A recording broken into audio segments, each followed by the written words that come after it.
Welcome, Evan, to your podcast with me. My podcast? RNS podcast. Yes. You want to introduce yourself, Evan? I'm Evan.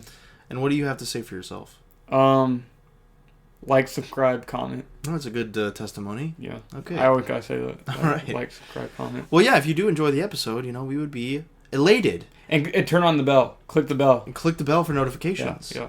If you want to see every time an RNS podcast drops, Click the bell. click the bell. Dylan, can I ask you a question? Sure. Because we haven't talked about it recently. How's the new Fortnite season? How's the new Fortnite season? Yeah. Okay, quick Fortnite discussion. Yeah. It's great. It's great? It's great. I would love Did they change the map? Yeah, it's completely different. And it's really cool. I would love for you to come play. Yeah, because it's not just a new season, it's a new chapter. It's a new chapter of Fortnite. So what's in chapter 4? That means, chapter 4, which means that, almost all new guns. There's new mobility stuff. Did the double jump come out? No. Oh. Is that real? People are saying that might have meant, like a dodge roll. Oh, okay. Like a tactical roll. Yeah. But I don't know. That hasn't come out. But they did add something that makes your stamina permanently full for a while. That's pretty cool. They added motorcycles. Is it like a flower? A flower? A flower. No. Oh. It's not a flower. I was thinking like a Skyward Sword, you get like the flowers that boost your stamina. I mean, it is kind of like that. But like, it's like... but I want to know specifically if it was a flower. No, Actually, no, it's not even a flower. It's like a fruit that you grab from like the ground. The stamina one? Yeah, in Skyward Sword. Skyward Sword, not fucking... I was thinking Breath of the Wild, but... There's something in that too, though, that gives you more stamina. I don't remember. There's a ton of food and potions that you can get for different stuff in Breath of the Wild, but the new Fortnite is my favorite season, just because the map looks great. The map looks really. It had a pretty good season pass, as far as I can tell. Also, right? There's 3 emo girls. Yeah. Oh, I was like, they're Doomslayer and he's part of the pass. Yeah, right? yeah. And also Geralt, isn't he? He is. He's like the secret skin. Mm-hmm. Oh, he's the secret skin, so he's not out yet. No, he'll be out later, but... Is Hulk in the pass? No, he's in the item shop. Okay, he's already out? Yeah. Did you buy him? No. Does he look stupid? He's too big. He's like... I mean... he's a pay-to-lose, right? Yeah, kind of. Because he's like the brightest color, like green and purple. And he's giant. And he's huge. Yeah. And I imagine if you aim down sights with him, you can't even see what you're doing. Yeah. So... But funny Hulk. It's neat. Yeah. Like, you could have a squad of, like, Iron Man, Hulk, Thor, and Captain America, so... Or do doubles with Hulk and She-Hulk. Oh, you can do that, too. Yeah. Couldn't you? Couldn't you? I suppose. Yeah. I suppose. Well, could I? I guess I could, because I could buy Hulk, and you own She-Hulk. And I have She-Hulk, yeah. Yeah, so I suppose I could. They should have done the alt for She-Hulk. Well, actually, she has, like, 4 alts. Does he have Red Hulk? No, that's what I was going to say. She-Hulk has Red Hulk, but he doesn't have Red Hulk. Does he have Gray Hulk? No. Damn, they really did him dirty. He has an alternate style that's, like, Fortnite-y, where he has, like, buckles and, like, scarves and stuff, yeah. I thought that was a no-brainer considering they did Red She-Hulk. Yeah. Like, but I figured they were like, oh, we're never going to do Red She-Hulk. Yeah. So we might as well throw it in the Battle Pass. But then, like... I guess also Red Hulk is technically, like, a different character. Yeah, is it Jennifer Walters turns into Red She-Hulk? I have no idea, but I know Red Hulk is fucking General Ross. Yeah, so, and then he's going to be in the MCU, so maybe they're... you're... Maybe they're waiting for that. But Gray Hulk, though, that definitely improves. Yeah, you can make it Gray Hulk. Yeah. But yeah, the new season is great. So I would love for you to play it. That's good to hear. I don't know, just, Fortnite, I had my thing with Fortnite. I gotta play Apology. When Dune 2 comes out and they bring more Dune skins, then I'll hop back on. Well, they're about to do My Hero Academia, so I know you want to get means on nothing for to that. me. I know you want to get on for that. That means nothing to me. I got the Naruto skins, that was cool. If they do, what would be dope? Put the Fortnite OC, put them in the Evangelion plug suits. Then I'll have they do like the wave of like the football skins with like generic football players. Yeah. So make them like generic Evas. Like put them in like the Shinji, Asuka, and Rei's like plug suits. Yeah. That'd be dope. Then I'll play. I would buy it. Would you? I'd buy one. Oh, nice. Yeah, sure. And yeah, Doomslayer's awesome. I have him already. Yeah, I saw you sent me this. He's actually not. I expected him to be the tier 100 skin, but he's not. Mm-hmm. Who is it? It's a Fortnite OC. Oh. He's good. He's a cool one. But is he Doomslayer though? No. You know what? If Fortnite said to Smash, you won't have Doomslayer. So we'll guess what? You're welcome here, Doomslayer. You're welcome here. So yeah, Doomslayer's awesome, and he has some cool alts. I really hope they haven't revealed like the last bit of like bonus rewards, so I really hope the last one for Doomslayer is like the old suit. The rainbow Doomslayer. No. This shiny blue Doomslayer. No. That's usually what they always are, right? Just no, because neon fucking color to the character. The bonus ones, they have like a couple pages of like completely unique cosmetics, and then the last 3 pages are like the random colors on the suits. But they do like real alts in the bonus ones as well. Is Master Chief in Fortnite yet? Yes, he isn't. He's an item shop skin. Okay. But I'd rather Doomslayer's way cooler. So. But we need to run Master Chief Doomslayer doubles. That'd be epic. It would. That would be epic. I'd run that. Is Brandon been playing? Yeah. Yeah, we've been playing. It's awesome. Shout out to you, Brandon. Shout out Brandon. Much love to Brandon. Yeah. But yeah, they have 3 emo girls. They have like a Fortnite OC anime skin. I don't know, it's cool. All the best skins. Yeah, all the best skins. Nice. So. That's good to hear. Yeah. I'm so curious what's going on in the world of Fortnite. It's a lot of fun. Oh, that's a lot of fun. Good to hear. But anyways, Fortnite gets a 3 out of 3 stars. Oh, nice. Yeah. And they added a new thing that's kind of cool. It's like perks, like from Call of Duty. I don't know if you know what I'm talking about.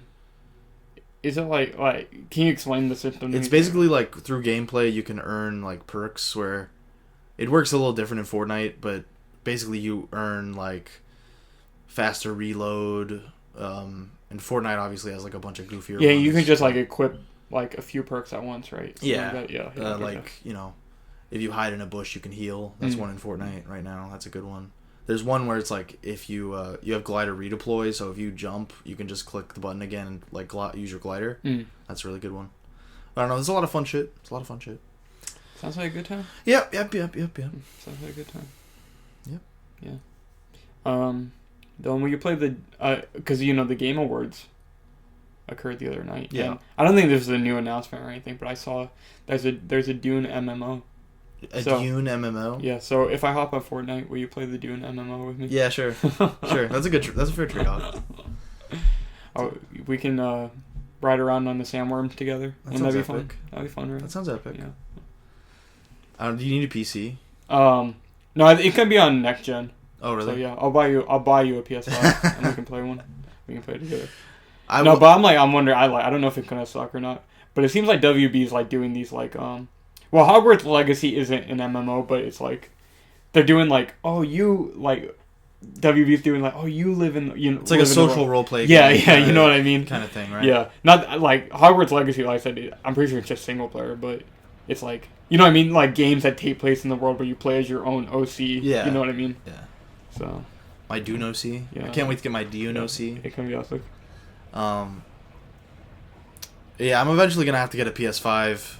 I might get one next year for Suicide Squad. Yeah, I'm gonna have to get one too, just because like no matter what, I'm gonna play Kingdom Hearts 4 and that'll come out. It will come on PS5 eventually. So I'm gonna have to get it. Oh jeez, I do kind of want to wait for the Slim, because there's rumors about the Slim coming out soon. Yeah, me too. It'll probably be a bit cheaper also, because I know the Slims are always, and cheaper. Hopefully it'll look less ugly too. I had the original PS4. Did they do a PS4 Slim? Yeah. They did? Okay. Brandon has one. Yeah, okay. So I had the PS3 Slim, and then it was cheaper when it come out. I was like, hey, finally, I get a PS3. Yeah. So I'll... hopefully in black, because I don't like the white PS5 personally. Well, honestly, the part that bothers me isn't even the white. I mean, I'm not huge on the white, but just like, it's so ugly. Yeah, it's not a great looking system. And I like to have hopefully they have it laying down. That's what I was gonna say. Slim. I think they will. I don't like having my consoles standing up. Yeah, because I don't even have fucking room for it to stand up. No. Because I'm looking right now. I'm looking at your shelf. I'm like, I don't think you could put it anywhere there. I'd have to put it next to my shelf on the ground or something. That'd be lame. Yeah. So I feel like they probably will make it lay down. To be honest, I hope so. Yeah. I think they heard the complaints about that. Yeah. But yeah, black would be nice as well. Because I mean, who has like a white entertainment shelf set up? Sure, somebody does. Yeah, Xbox fans, I guess. Yeah. Xbox been on the white system wave, so. OG Xbox fans. I don't know. Nothing new there. But yeah, there's still nothing to play on PS5, so. Yeah, I guess so. I'm not really hurting for it, but Brandon because they're still like God of War. It came out on both, like PS4 and PS5, the new God of War. So yeah. I think they know, like, well, this is like a massive game, and it's probably not going to, because there's still so many people who don't have PS5. It's like it's probably not going to sell like we would expect it to if we put it on PS5. So we got to put it on both. Yeah, I think there's a lot of hesitant, like, what is the word? Consumers. Is hesitancy a word? Yeah, I think so. There's a lot of hesitance. I don't know. I guess hesitance. Yeah. But yeah, I think hesitancy. There's a lot of hesitation. Yeah. About them trying to like make the jump, because usually they would have like. By now, because it's already been out for like 2 years. There's no fucking exclusives. Yeah. So, I think they have a few, but nothing crazy. Yeah, they're all like remakes. Yeah. I think the top selling PS5 games are like the Dark Souls remake and like Last of Us remake. Yeah, like Last of Us remake. It's like, what the fuck? They did announce Death Stranding 2, which I'm very hyped for. Are you? Yeah, I am, because I quite enjoyed Death Stranding Part 1. You know, okay. I am a Kojima fan, so. I mean, he's cool. Yeah, he's cool. Death Stranding 2, I'm excited. But yeah, Death Stranding did not appeal to me. No, it's definitely not. I'll be honest, it's definitely not for everybody. So, and I'm kind of surprised they're even making Part 2, because for a AAA game, which I'm sure was very expensive because they had all the actors and everything in it, and of course, like it was like graphically really good. Yeah, it is a beautiful looking game though. It was very expensive. I know it did not sell that well, and also it was like critically well received, but you know, like among the general audience, they were not that crazy about it because it's a very slow paced. It's like it's kind. I don't want to call it a platformer, but it's like kind of like a 3D platformer.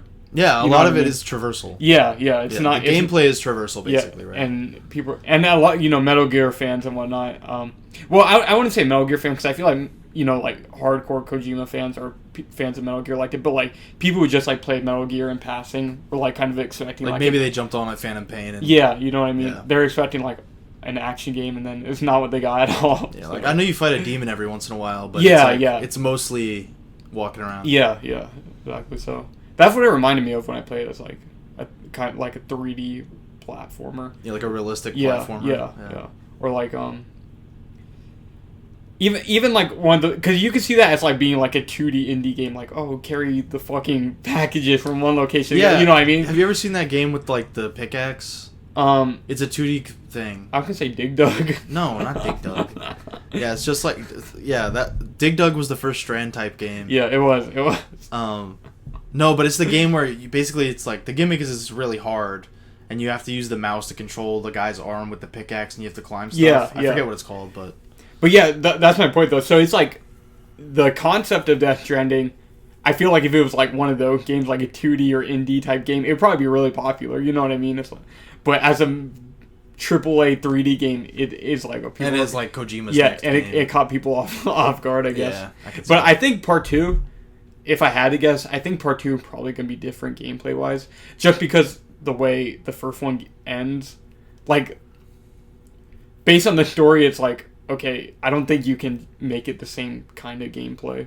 Yeah. Not to spoil anything. I doubt you'll ever play it. I don't think you're hurting to ever play Death Stranding. No, I'm not going to play it. Yeah, but... I kind of had it spoiled for me, but, like... I feel like Kojima is one of those things where, like... It's kind of like Kingdom Hearts. Like, if you play the game, the story might, like, actually resonate and, like, you'll remember it. Yeah. But if you watch a video about the story of Kingdom Hearts or the story of Death Stranding, like, it's just going to go in one ear and out the other. Like... But basically at the end... Because, like, okay, by the end of the game, you're, like, for the most part, like, connected America again, which is part of the carrying the shit around. And then, also, you see at the very end, the actual Death Stranding, like, ends, which is, like, the rain, like... Yeah. And shit. And the evil demon. Yeah. It's like over, so it's like, okay, so Part 2 obviously needs to do something different, I think. Antagonist. Yeah. Yeah, and like you said, I figured that's what, I didn't remember if that was the case, but I figured, like, I know the whole game is basically, like, you're putting bridges and roads and, like, ladders to, like, connect people. Mm-hmm. So I figured that was, like, the goal at the end. Yeah. Where you know. Yeah. So I'm interested. We'll see what's going on. You'll have to let me know how it is. I will. And our viewing audience. And yeah, I'm pretty sure that's going to be PS5 inclusive. Because on the poster, it only said PS5, so.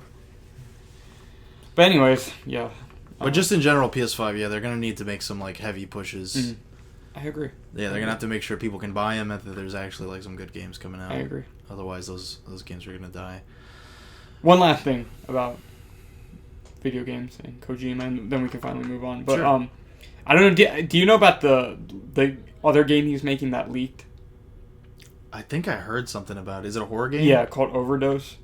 I didn't really hear about it in particular, but I saw a headline about it. I'm saying I'm actually a bit more interested in that than Death Stranding 2, personally. If he makes a horror game, I'll play it. Yeah, but because he's making a game only for Xbox, and apparently that might be it. So now I'm like, shit. Yeah.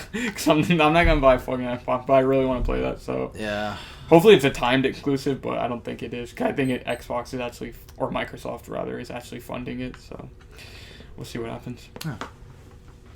Yeah, I definitely can't see myself owning both next gen consoles. Yeah, me either. And PS4 or like PlayStation has Spider-Man, so yeah. And Wolverine. That's true. I'm more excited for Wolverine than Spider-Man 2, to be honest. I'm excited for both. I'm just like, really, Venom? Venom is kind of lame, and I had my problems with the first one, but I just like, I don't care. Like, yeah, I'll play it, but I'm just like, I don't know, I don't want Venom. And the fact that it's Harry Osborn Venom, I'm like, really? That is kind of a lot going on. Yeah, that's kind of a lot going on. Well, they know Venom sells, so he does. Yeah. That he does. Yeah, so you think Carnage will be in it? Honestly, maybe. Like, he could end up being, like, you remember how, like, at the end of part 1, like, kind of the twist that Doc Ock is the final villain. Yeah. So it might be some shit like that, where they do that again. Yeah, like where Carnage. The blood mixes with Venom and it goes on to like Mary Jane or something. Yeah, some shit like that. And also considering that Venom is Harry, and they're friends, like maybe they'll team up or something. Yeah. I can see that happening. That would be kind of cool. I can see that happening. Yeah, the secret third playable character is Venom. Insomniac gonna kill us because we just spoiled everything. Yeah. We just spoiled everything. Keep your lawyers away. Yeah. Or I'll have to call Bill Murray. You will. You will. The OG Saul Goodman. That was awesome. That's actually... So, we are talking about referencing, of course, Wild Things. Yes. Our film of the week. Do you want to get into it? I'm ready, if you are. So, yeah, that's... Speaking of Bill Murray's character, that's what sold me. Is because I read when you were like, oh, do you want to do Wild Things? So I was like, okay, let me Google it. And then I saw, like... Basically, it said Bill Murray's playing, like, a shitty, like, lawyer. Yeah. He's even, like personal injury lawyer. Where he is, like the location in like the shitty shopping center is exactly like Saul. Yeah, he has a lot of Saul going on because he's doing his own. He's in the middle of his own fake injury, like lawsuit, like of himself. Yeah, like he did it to himself for money, and the whole time he's wearing a neck brace. Yeah, and then like you said, he has like a shitty office where he wants to kind of pretend it's nicer than it is. Where he like buzzes the assistant and he's like, "Hey, hold my calls for me," and she just like leans over the wall and she's like, "Okay," So I don't know. He was great. He wasn't in it too much. He was good. Yeah, but for what he was in it, he was good. Yeah. He made me laugh. In general, this movie has a very good cast. Oh yeah, in my opinion. I agree. We got Matt Dillon, classic. Kevin Bacon, classic. Denise Richards. Maybe not classic, but we did another movie with her, Starship Troopers. She's kind of classic, And Neve Campbell, of course, also classic, yeah. Green, Sidney Prescott. The Craft, which you just watched. I did just watch The Craft. I have not seen that movie. So, yeah, I did. I just wanted to mention, I tried to watch with my aunt and uncle last night. Not a great movie to watch with your aunt and uncle, in my opinion. This one? Yeah. Wild Things? I guess not. But, because my uncle texted me, he was on the way back with my aunt, and he was like, "Hey, do you want to watch a movie? I'm about to be at your house." So I was like, "Okay. You want to watch Wild Things?" And they were like, "Okay." And I paid for it. And then I put it on the TV, and then we watched like 10 minutes of it, and then they were like, "We're not watching this." Well, what were they like, "Oh, this sucks," or were they like, "Oh, they're too raunchy"? No, they were like, "This sucks." Okay. nothing really sexual or anything happens in the first, I was like not really at the beginning. No. But they're like, this is lame. Like, yeah. But yeah, they were not having it, and luckily The Craft, was free on YouTube. Oh, is it really? Like not like hard boiled free, like the actual like the YouTube movies version of it is free, and so is 8 Crazy Nights, by the way. Ooh. By the way, I might have to check out The Craft then. Craft is it was good. Yeah. It's very like it's like edgy, charmed. Yeah, it definitely has that kind of vibe. Yeah, so, yeah. It was good though. I liked it. And classic Neve Campbell was not the main character. I didn't think so, but she's one of like the witches, right? She's one of the girls, but she's kind of like the most ancillary character. Like so she's like the least. Yeah, because there's like the main girl, and then the other girl's like the antagonist, and then there's like the black girl and Neve Campbell. And I thought they were all like friends or something. They are. Okay. But one's evil. One's the main antagonist and one's the main protagonist. Is that a spoiler? Not really. Okay. Not really. Okay. I saw. If it was a spoiler, I'd be mad. You could see it start boiling up in like the first, bit of the movie. Okay. Anyways, The Craft was cool. So I've seen 3 movies with. That's her name, right? Okay. Yeah. You've seen more than 3.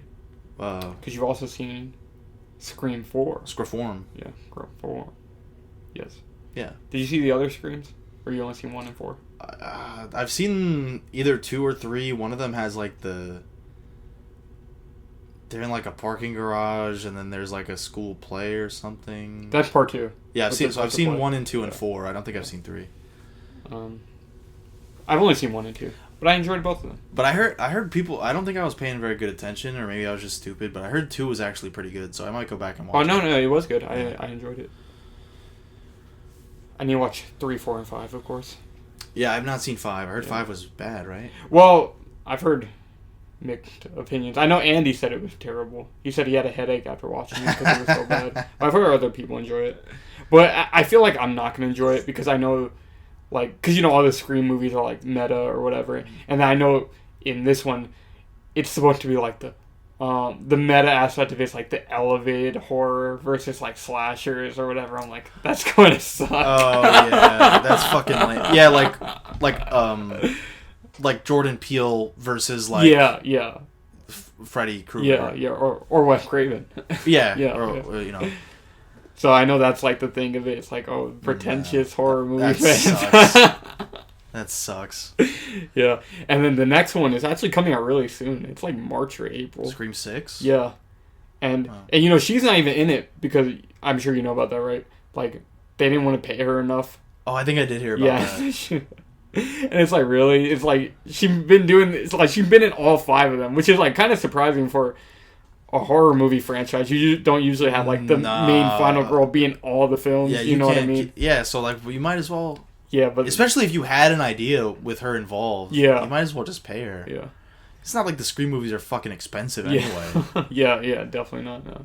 So, well, but I did hear like apparently, I don't know if it's true or not. Apparently, like she was in this one, she wasn't gonna be the main character like in all the other movies. She was actually only gonna be in like the last 10 minutes or something to set up for the next movie. And then 6? Yeah. That's what people are saying. I saw it on like fucking Reddit. So who knows if it's true or not, but like, and then that's why they didn't want to pay her more, but I don't know. I don't know. So lame. But it's like realist. So the next one can be like Jenna Ortega leading it, which, well, I guess now she's kind of a big name. She's kind of a name. They kind of struck gold right at the right time. So because Wednesday. Yeah, I guess I might as well mention that because we're talking about Scream. You watched Wednesday? I watched Wednesday. All of it? Yeah, I finished it. It's pretty good. It actually kind of reminds me of this movie, Wild Things. Interesting. I know you mentioned some of the dialogue in Wednesday was really bad. Yeah. And then after you like said that, I remember I sent it in the group chat, but like the next day I saw there was she was like saying, I don't like social media. That's not how Wednesday Adam talks, but she was like, I don't like social media. I was like, oh Jesus Christ. No, but it was lame as fuck. So it is set in like the modern day, right? Yeah. Yeah, and like they have a flashback, like a pretty extensive flashback with Morticia and Gomez. Mm-hmm. And yeah, it's set in like 1998. Doesn't Luis Guzman play? Yeah, he's good. Cool, yeah. And what's her name? I don't know who plays Zeta something. What's her name? I don't know. Oh, Catherine Zeta-Jones. Catherine Zeta-Jones. Oh, does she? Really? She plays Morticia. Oh, yeah. They're both really good. Honestly, no offense, but Jenna Ortega might be like the weakest link in the Addams Family casting. Who played the brother? Is he in it? There's some kid. Oh, okay. Yeah. I don't know. Yeah. But he, like, honestly, no joke, the kid like that plays Pugsley. He's really good. Maybe I'll check it out. I'll have to check it out. It's hard for me to watch series. You know what I mean? Me too. Yeah, I don't like TV shows, but I was just like, Jenna Ortega's a cutie pie, and I've always liked Wednesday, and I've always liked the Addams Family, so I was like, oh, I'll check it out. Yeah. I'm currently in the middle of watching a series, so maybe afterwards. What are you watching? Nadia, The Secret of Blue Water, which is like... weeaboo shit. It's the anime that Hideaki Anno made before Evangelion. Oh, yeah, you were telling me about that. Yeah. Right. So I'm currently getting through that. Well, next week we're going to do the first Evangelion movie. Oh, really? Mm-hmm. Okay. That's my choice. Oh, really? Yeah. You're going to watch the series? No. Oh. You're just going to jump into the movie? Yeah. Oh, okay. That'll be cool. Yeah, it will be cool. Yeah. But yeah, Jenna Ortega... I give her 2 out of 3 stars. I give her 2 out of 3 stars. No, but she's cool. I don't know. I feel like the reason she seemed like the weakest link to me is because she does have the most screen time, obviously. She's the main character. And also the writing was, like, pretty cringe sometimes. Yeah. Sometimes it was good, but sometimes it was kind of cringe. Yeah. So. Well, it's the most I've heard Tim Burton's name in a while. So. Yeah, he did the first 3. Tim Burton again. He did the first 3 episodes only, I think. Oh, but in general though, he wasn't the showrunner, right? Like he directed those episodes, but he's also like I think so. Over the entire thing. I think so. Yeah. And you know what's funny? This feels like him, like trying to repurpose his idea for like a creepy X-Men. That's interesting. Because it's like, remember the...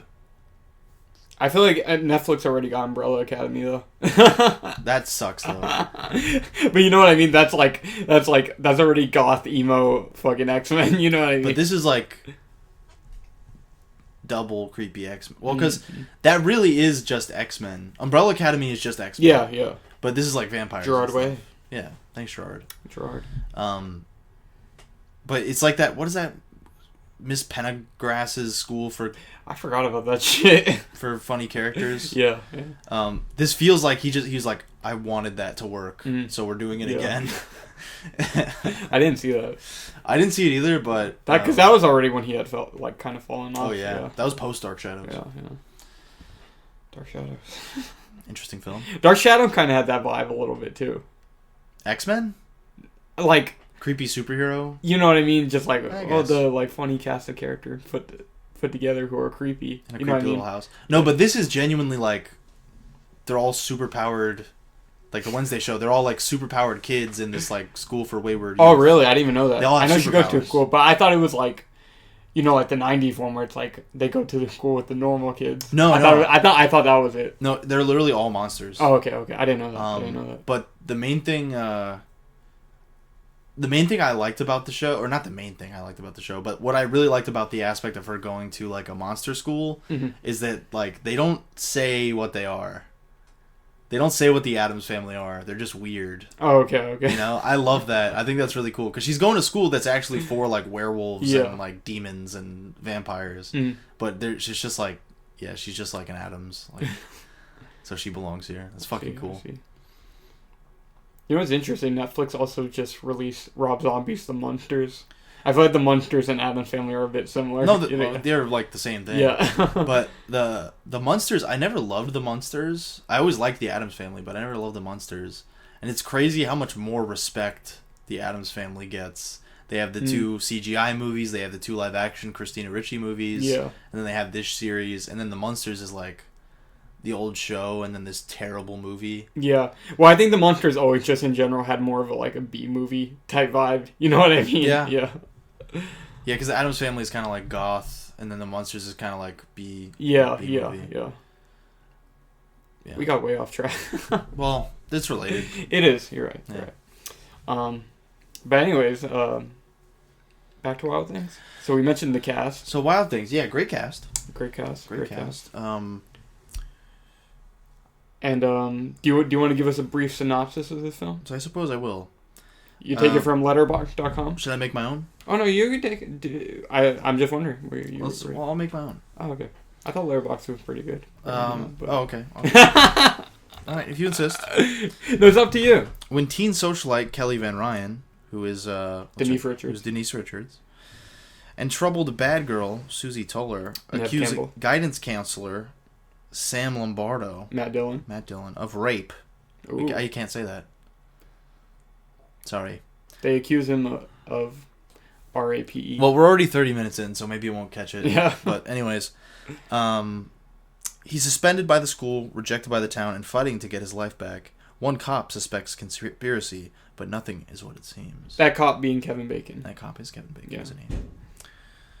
So, It's a nutty movie. It is nutty. Yeah. I saw a few people on Letterboxd, and just a few jokes on online general being like, this like the most plot twist in a movie ever. It's really funny. It honestly is really funny because you have a big reveal scene and they all kind of play the same. And Yeah. I think the movies tell that this is like a joke. Mm. Is that so you do think like it's like meant to be funny after a while, yes. Okay. Because every reveal is someone getting out of the shower. Oh really? When they reveal that, I guess that is true. so we're just going on the spoilers. Yeah. But so yeah, I will say this though, if you have not seen this movie, just watch it first because like don't read anything about it. Just watch it. I'm personally really glad that I didn't watch like even me and Evan both watched the Siskel and Ebert review, and they play a little clip from the movie where what's his name, the main guy, Matt Dillon's character, he's like, we can never see each other again after tonight, and then it's that spoils the whole like first act. I guess there is a lot to spoil, so you know. But every time someone is revealed to be like alive or evil, I didn't even realize that it's them getting out of the shower. So like that's for me that was like the tell where I was like, they know what they're doing. I don't know, where do you want to start? I guess just with the beginning of the movie, just so yeah, they establish and there's the main thing that I don't like about the movie, even though the movie does, you know, it seems like satire, but there's a lot of things that happen for the audience's benefit that shouldn't happen. Well, what do you mean by that? Like the way that the characters act together when you're supposed to think one thing and then the twist makes you think something else. You know what I mean? Not really. Like, I'm kind of confused about what you mean by that. Basically what I mean is like, let's say, two characters, like, they're lying about hating each other. Mm-hmm. And then that's revealed later. But then, like... Oh, like Nev Campbell and Denise... Well, I guess they do hate each other. It's weird. It's like they're acting like they hate each other, but they're acting like they work together, but then you find out she does hate... Yeah. Yes. Which that's interesting. I don't think that's inconsistent. Yeah. But I mean, like... I can't think of an example. Maybe as we go through it, I'll remember. But basically... they're alone and they're acting as if they hate each other when that's only for the audience's benefit. Yeah. You know what I mean? Oh yeah, I get what you mean because they're alone. Yeah. Yeah, I get what you mean. Yeah.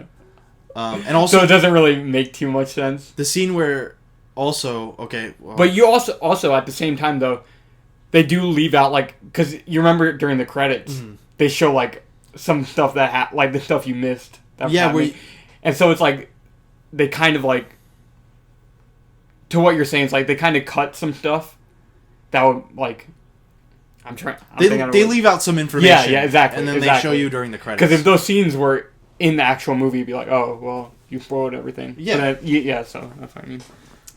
But there are still some things that don't really add up. Like, well, I don't know if you want to just jump all over the place. Yeah, who cares? Whatever. Yeah, the scene where there's a great deal of tension built up as to whether or not they're going to betray Nev Campbell's character, which is like the goth kind of... Which, by the way, this is a complete tangent as well. Yeah. But the Craft I watched last night, also Nev Campbell.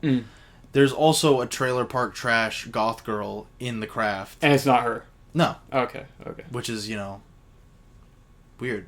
It is weird. Yeah. Was that like a stereotype in the 90s? Trailer trash, like goth girl? Maybe. I guess. But I just thought that's a stereotype in real life. There's a lot of those. I need one. There's a lot of them. I need one. But yeah, there's a great deal of tension as to whether or not they'll betray her. Yeah. And then they wind up going out to the woods, and they're like, "Oh, let's drink, let's have a party." Mm-hmm. And then you see they go to the beach, and then you see Matt Dillon's character. The beach. Yeah. You see Matt Dillon's character, and in the distance, he's like bludgeoning her with a wine bottle. Champagne bottle. And then they reveal later that they faked her death. So what was he doing? Like, was he like... You mean what was he doing with the bottle? Yeah. Yeah, it's interesting because later... Was he actually hitting her? Like, what I thought what I thought was going to happen, because you see at the end what was actually happening when they're trying to remove her teeth. Oh, yeah. I thought it was like, because he couldn't get it out, remember? I thought what was going to happen was he grabbed the bottle and smashed it into it. Because I was like, oh, that'll make sense. But you don't get that. So it's like, what happened to the bottle? Because it would make, like... Maybe he was hitting it against something to make it appear that... But that's the thing. I was like, whose benefit is this for? For theirs, because they do trick Denise Richards' character into thinking, oh, she dead.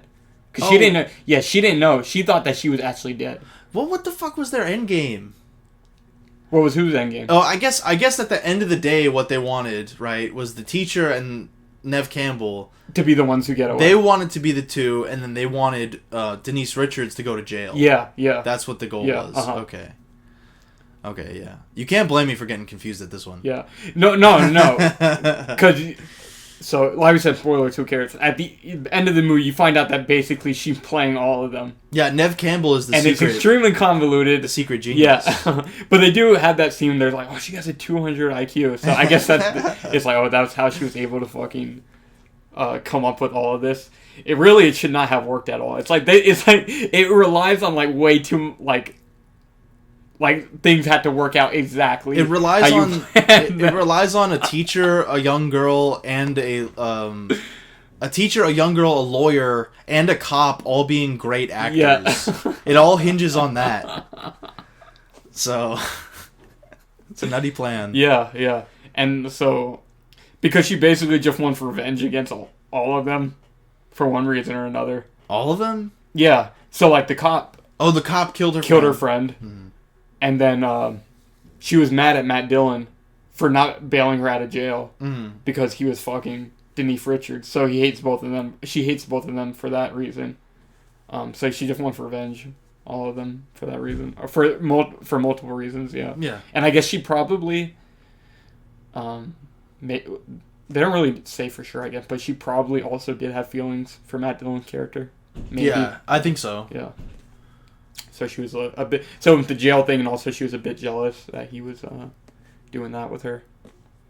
Because he's a pussy hound, as... oh my goodness. As Kevin Bacon's partner puts it. But the first great twist, right? So they do all that setting up of, Denise Richards and the teacher, Matt Dillon, and they... she's like trying to seduce him. Which that's another thing where it's like, whose benefit is this for? Yeah. But I guess it could be like her friend that was with her was a witness, because Denise Richards and her friend go to the teacher's house, and you're like, oh no, she's gonna like try and fuck him. Yeah, she really wants to fuck him.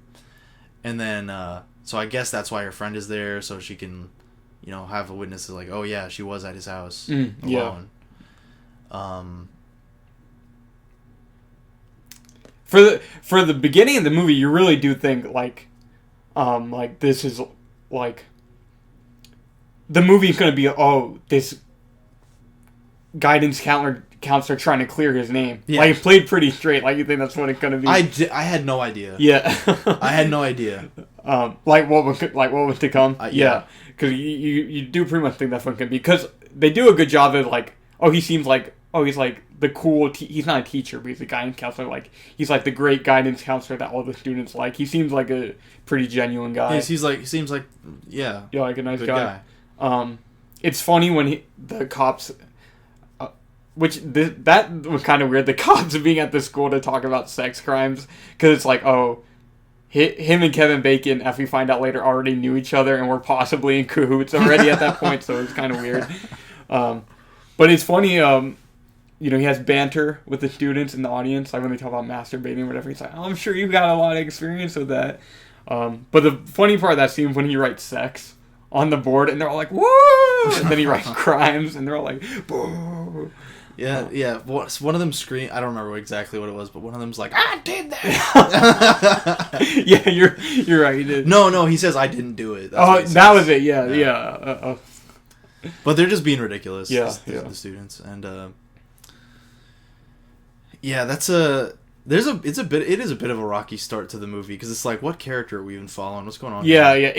For the beginning, it's like, oh, he ain't the main character, Matt Dillon. I guess he ain't the main character just in general. Well, I mean, kind of, There's a twist, I guess, that Nev Campbell is the main character. That's kind of a twist. Yeah, and then there's another part where I was like, oh, I guess Kevin Bacon's the main character. Yeah. Yeah, but then no. Yeah, but it's interesting. Like the first half kind of follows Matt Dillon's character, then the second half is following Kevin Bacon. It kind of split up. Like for the first half, you have the whole guidance counselor trying to clear his name thing, and then the second half is like the cop trying to expose what's happening, and then you find out both of these plots are BS, basically. Yeah. So yeah, there's a lot going on. It is funny. Yeah. But there's a lot going on. Yeah. But that's one thing that cannot be understated, Evan. They do a good job of pulling your leg. They do. They do a good job of pulling your leg. Truth. And as Roger Ebert mentioned in his review, he said that he thought this movie was kind of a satire. And I agree. So I feel like it's similar to mention another movie we referenced. I meant that we reviewed on RNS podcast. Sam Raimi's The Quick and the Dead. So you remember in The Quick and the Dead, so we mentioned kind of how like, I think I mentioned the genre thing, how kind of like the end phase of a genre is like parody. Mm. And it's just like taking all the elements and like taking it so over the top where it becomes kind of a joke, and how The Quick and Dead kind of did that with the Western. So like I feel like in the late 80s and 90s, like the sex thriller, crime thriller was kind of a popular genre, like, you know, like Basic Instinct or what's the other Michael Douglas one? I can't think of the name right now. Michael Douglas he's like in three of those movies from that genre in like the 90s. And then there's also the one with I can't remember the name of any of them right now, but General Ross, what's his name, who died? William Hurt. Oh yeah. He was in, I forgot the movie called like Heat Wave or something like that. But anyways, my point is that genre was kind of popular at the time. And I feel like this is just like it's like kind of making fun of the genre. I don't know if you agree or not, but it's like, I completely agree, because like just what I said, like I think that is a dead giveaway. Yeah, and it's like this was that, and that was like really popular in like the late 80s, 90s, like I mentioned. And this movie came out right at the end of the 90s, so it's kind of like the death blow to it. Yeah, does that make sense? Just by like pointing out like how ridiculous the whole genre is, I guess. Yeah. So yeah, I feel like that's kind of what's going on in this movie. I agree. Yeah. So like, yeah, just like all the plot twists, I feel like it's meant to be like very ridiculous and stupid. Yeah, but it is effective, I think. I agree. And I laughed. The first time I laughed was when he like forces their heads together to kiss. Oh yeah, in their threesome scene. I was like, what the fuck? Yeah. He said, "Now you kiss." He said, "Now you kiss." And they were already pretty close together, but he still forces their heads together anyway. He said, "Now you kiss." Yeah, another thing this movie is famous for, of course. Well, you know, you have two sexy '90s vixens who make out a few times in this movie. Yeah, that pool scene pretty famous. I ship them. You ship them? I ship them. They would have been a nice couple, right? I would rather them win at the end. Oh, together. Yeah. That would have been interesting. Maybe they should have went with that. Yeah, like they fuck over him. Yeah. So they can be together. That would be interesting. But I feel like, because another aspect of this movie is kind of like the fuck the rich. I guess kind of. So I feel like that, it probably would have taken away from that because, well, Nev Campbell's like the poor trashy white trash girl, and then Denise Richards is like the rich socialite. And I don't know. I don't know if I should say like if that's like a theme of the movie. It's like oh fuck the rich, but I wouldn't say it is. Yeah, I wouldn't say it's a theme, but it's definitely. I think there's it's just something like, there. I think it's just a plot device to where it's like, okay, the goal is for her to get money. Yeah. I don't really think it's a like fuck the rich kind of thing. Yeah. And plus, but it seems like everybody in this movie, at least for the most part, kind of well off, except her. And the teacher. The teacher was broke. Matt Dillon? Yeah. Well, I don't, like, yeah, he was broke, but because he was, like, in debt or whatever, I think. But I think in general he was probably, like, well off, because he has, like, you know, the nice car or whatever and all that. And they mentioned, he got through school on athletic well, he didn't have a nice car, his girlfriend did. Oh, yeah, he had the Jeep. Yeah, and he was getting kicked out of his house and stuff. Remember? I don't know how this happened. But it's so crazy, because, like, Kevin Bacon is like laying out all the motives, and you're like, okay, you're right. Yeah. And then he's just evil like, with him. So I was like, what? Why are you on the inside championing this so hard when like literally your boss is like begging you to stop? Yeah. He's like, don't stop. Like, don't pursue this anymore. Like, you're wrong. Yeah. And then he just like so hard. He's like, no, the guy I'm working with is guilty. Yeah. And then, but he still wants to get away with him. I was kind of curious about that because it's like, so basically, the Kevin Bacon, Matt Dillon, and Nev Campbell's their goal, all their collective goal, is to fuck over Denise Richards' character. But, you know, Kevin Bacon doesn't know that Nev Campbell's in on that as well. He thinks it's going to be, at the end, him and Matt Dillon get away with it. This whole movie is just Heath Ledger Joker opening. What do you mean? The opening of The Dark Knight. But what do you mean by that? Where they're just killing each other. Oh, yeah. Like, all the henchmen are just killing each other, and then the Joker drives away. Yeah, kind of. The whole movie is that. She is literally me. She is literally me. Yeah. This is the first Sigma female. Yeah, possibly. Yeah. You don't see this movie mentioned very often, those memes. She's the Joker. Yeah, they don't put this movie in those memes very much. She's a Sigma female. Yeah. I agree. For sure. I do like that dynamic, though, having, like, the goth girl and the rich socialite. It's like ooh, my two dream girls, the trashy goth girl and the socialite. Oh my god, my two dream girls put together. I like it. I ship it. I do. Yeah. That would have been interesting. The two of them together. The moment where they're walking, like before she's like fake killed, the moment where they're walking together, I was like, I ship this. I feel like honestly that maybe would have been a little bit better. Yeah, I like if you find out at the end the two of them were working together. Yeah, because it's like a Thelma and Louise thing. Yeah, and also because that kind of brings it back to like he's a sex pest kind of thing. Yeah. So they actually get. It would have given maybe a little bit more of a feminist punch, possibly. Yeah. Yeah, you know what I mean. And also in that way, maybe like poking fun of the genre even more because if the genre isn't necessarily considered, it's not a feminist. Yeah, genre. Even though you usually have like I guess like women fucking over men, it's still like. Oh, like they're evil, you know what I mean? And they're like heavily sexualized. So I think you're right. They probably would have gave it a little more punch if they were working together. I don't know how it would have worked plot wise. Well, I mean, you just have her walk out. Yeah. That's what happened with Nev Campbell's character. She just walks out at the end and she's alive. I'm wondering how she like lived being buried in a plastic, basically I don't know what you call that, like the plastic wrap that they put like bodies in. Wait, it's not a body bag that she's in, but remember they put her in like the plastic wrap and then they bury her. When? They bury her in the swamp. Remember? What? Remember? Who? Matt Dillon and Denise Richards. What the fuck? Yeah. Oh. After they don't murder her, but after they beat her, yeah, with the champagne bottle. This movie's weird. It is weird. Yeah. But yeah, they bury her. So I'm like, how the fuck did she live that in that plastic thing where you can't breathe? You couldn't breathe. I don't know. Water has oxygen. That's why it's nutty when she just walks out. Yeah. That is really funny. Yeah. So I'm like, how the fuck is she alive? Honestly, it doesn't matter at all. Given the ridiculous plot of this movie. And then it's like, it really doesn't make much sense, like, Kevin Bacon trying so hard to turn them against Matt Dillon. And that's what I was kind of saying, like, that's literally for the audience's benefit only. Yeah, because then at the end, he even says to him, he's like, I couldn't convince him that it was you. He says that to him, it's like, well, why would you? It would make more sense if you were working to turn them against her. I guess the idea might have been, like, because, in the beginning of the movie, they're talking about, like, Kevin Bacon, you better not pursue this anymore, we're going to get sued. So it's like, maybe the idea was always for him to push it so hard that he gets fired. Yeah. I guess.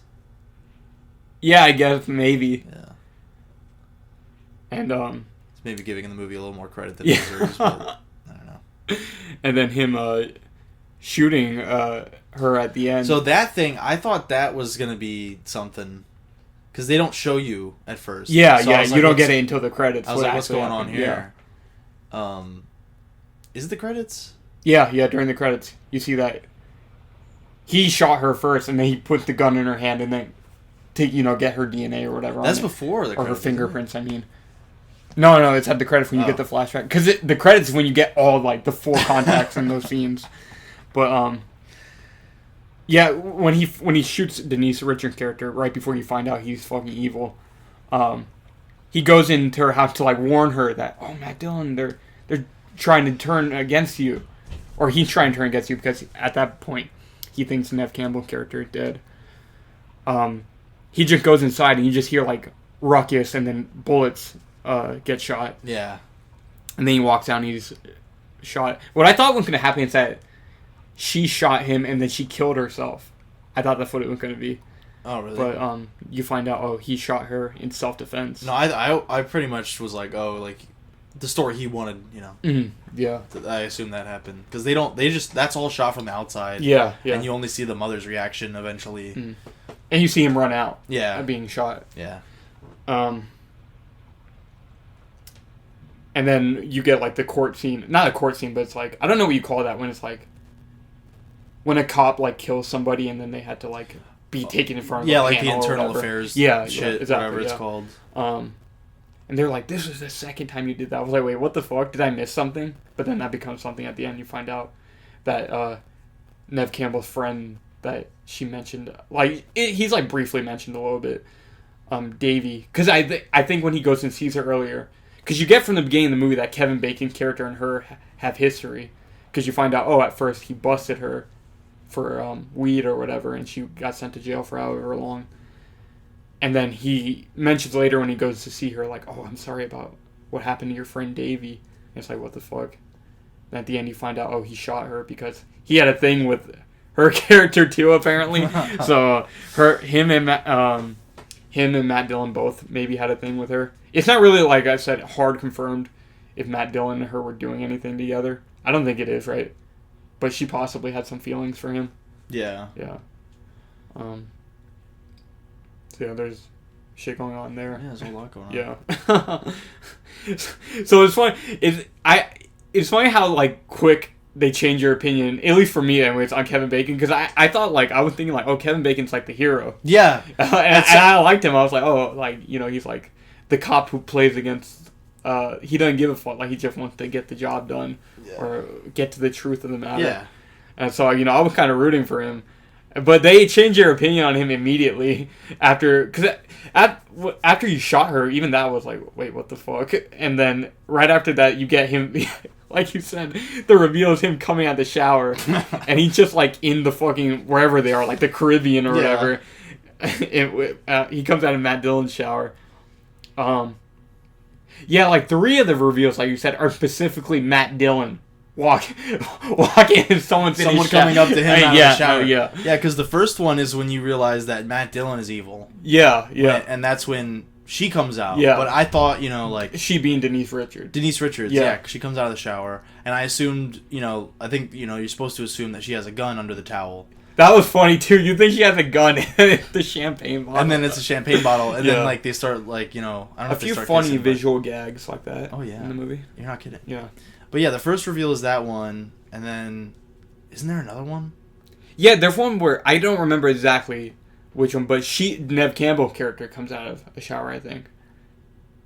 Yeah. Yeah, I don't remember exactly one, but I'm pretty sure she does as well. But then there's the Kevin Bacon one, and isn't there another one? Where you see his penis. Well, you do see his penis. You do see Kevin Bacon's penis. My God. Very similar to Pulp Fiction, because that's when you saw Bruce Willis in penis in Pulp Fiction with him coming out of a shower. Yeah, Dylan likes that. So yeah. But I didn't even think, honestly, until you said that, I did not even think of it. I was like, oh shit. They're like, all the reveals are it's like the same coming reveal. Out of the shower, yeah. Is there one with Matt Dillon where he comes out? I don't think so. It definitely just happens a few times, though. And then I guess the one where she walks out, because it's like the reveal is always like they walk out. Yeah. And she walks out with the harpoon gun. Yeah, that was fun. At first I was like, what the fuck? Who shot Kevin Bacon with it? Because I'm like, I didn't see that in Matt Dillon's hand. Because, yeah, again, so at the end, and I don't even know, this is like, I knew immediately when he's like, yeah, why don't you start working the boat? Yeah, I knew, yeah. Like, He's gonna kill obviously him. he's trying to fuck you over. I don't know why he did it so willingly. But it's like you know who you're working with. There was already like tension in the hotel room, because when Kevin Bacon and Matt Dillon, they're standing there in the in the hotel room, and Matt Dillon is like, well, the money's gonna take a couple days to clear. Yeah. So why don't you come out on my boat with me? And then like he's like a few days to clear. And they're standing there, and like Kevin Bacon is just staring him down for a solid I don't know how long it is, but like 30 seconds or a minute. And it's like you get the idea that it's like, okay, he definitely doesn't trust him. Yeah. But at that point he's kind of at his mercy, because it's like you're waiting on the money. You have the money, yeah. Yeah, so it's like, but I guess the idea, of course, is like they never were transferring the money. Yeah. And he's pushing him off the boat.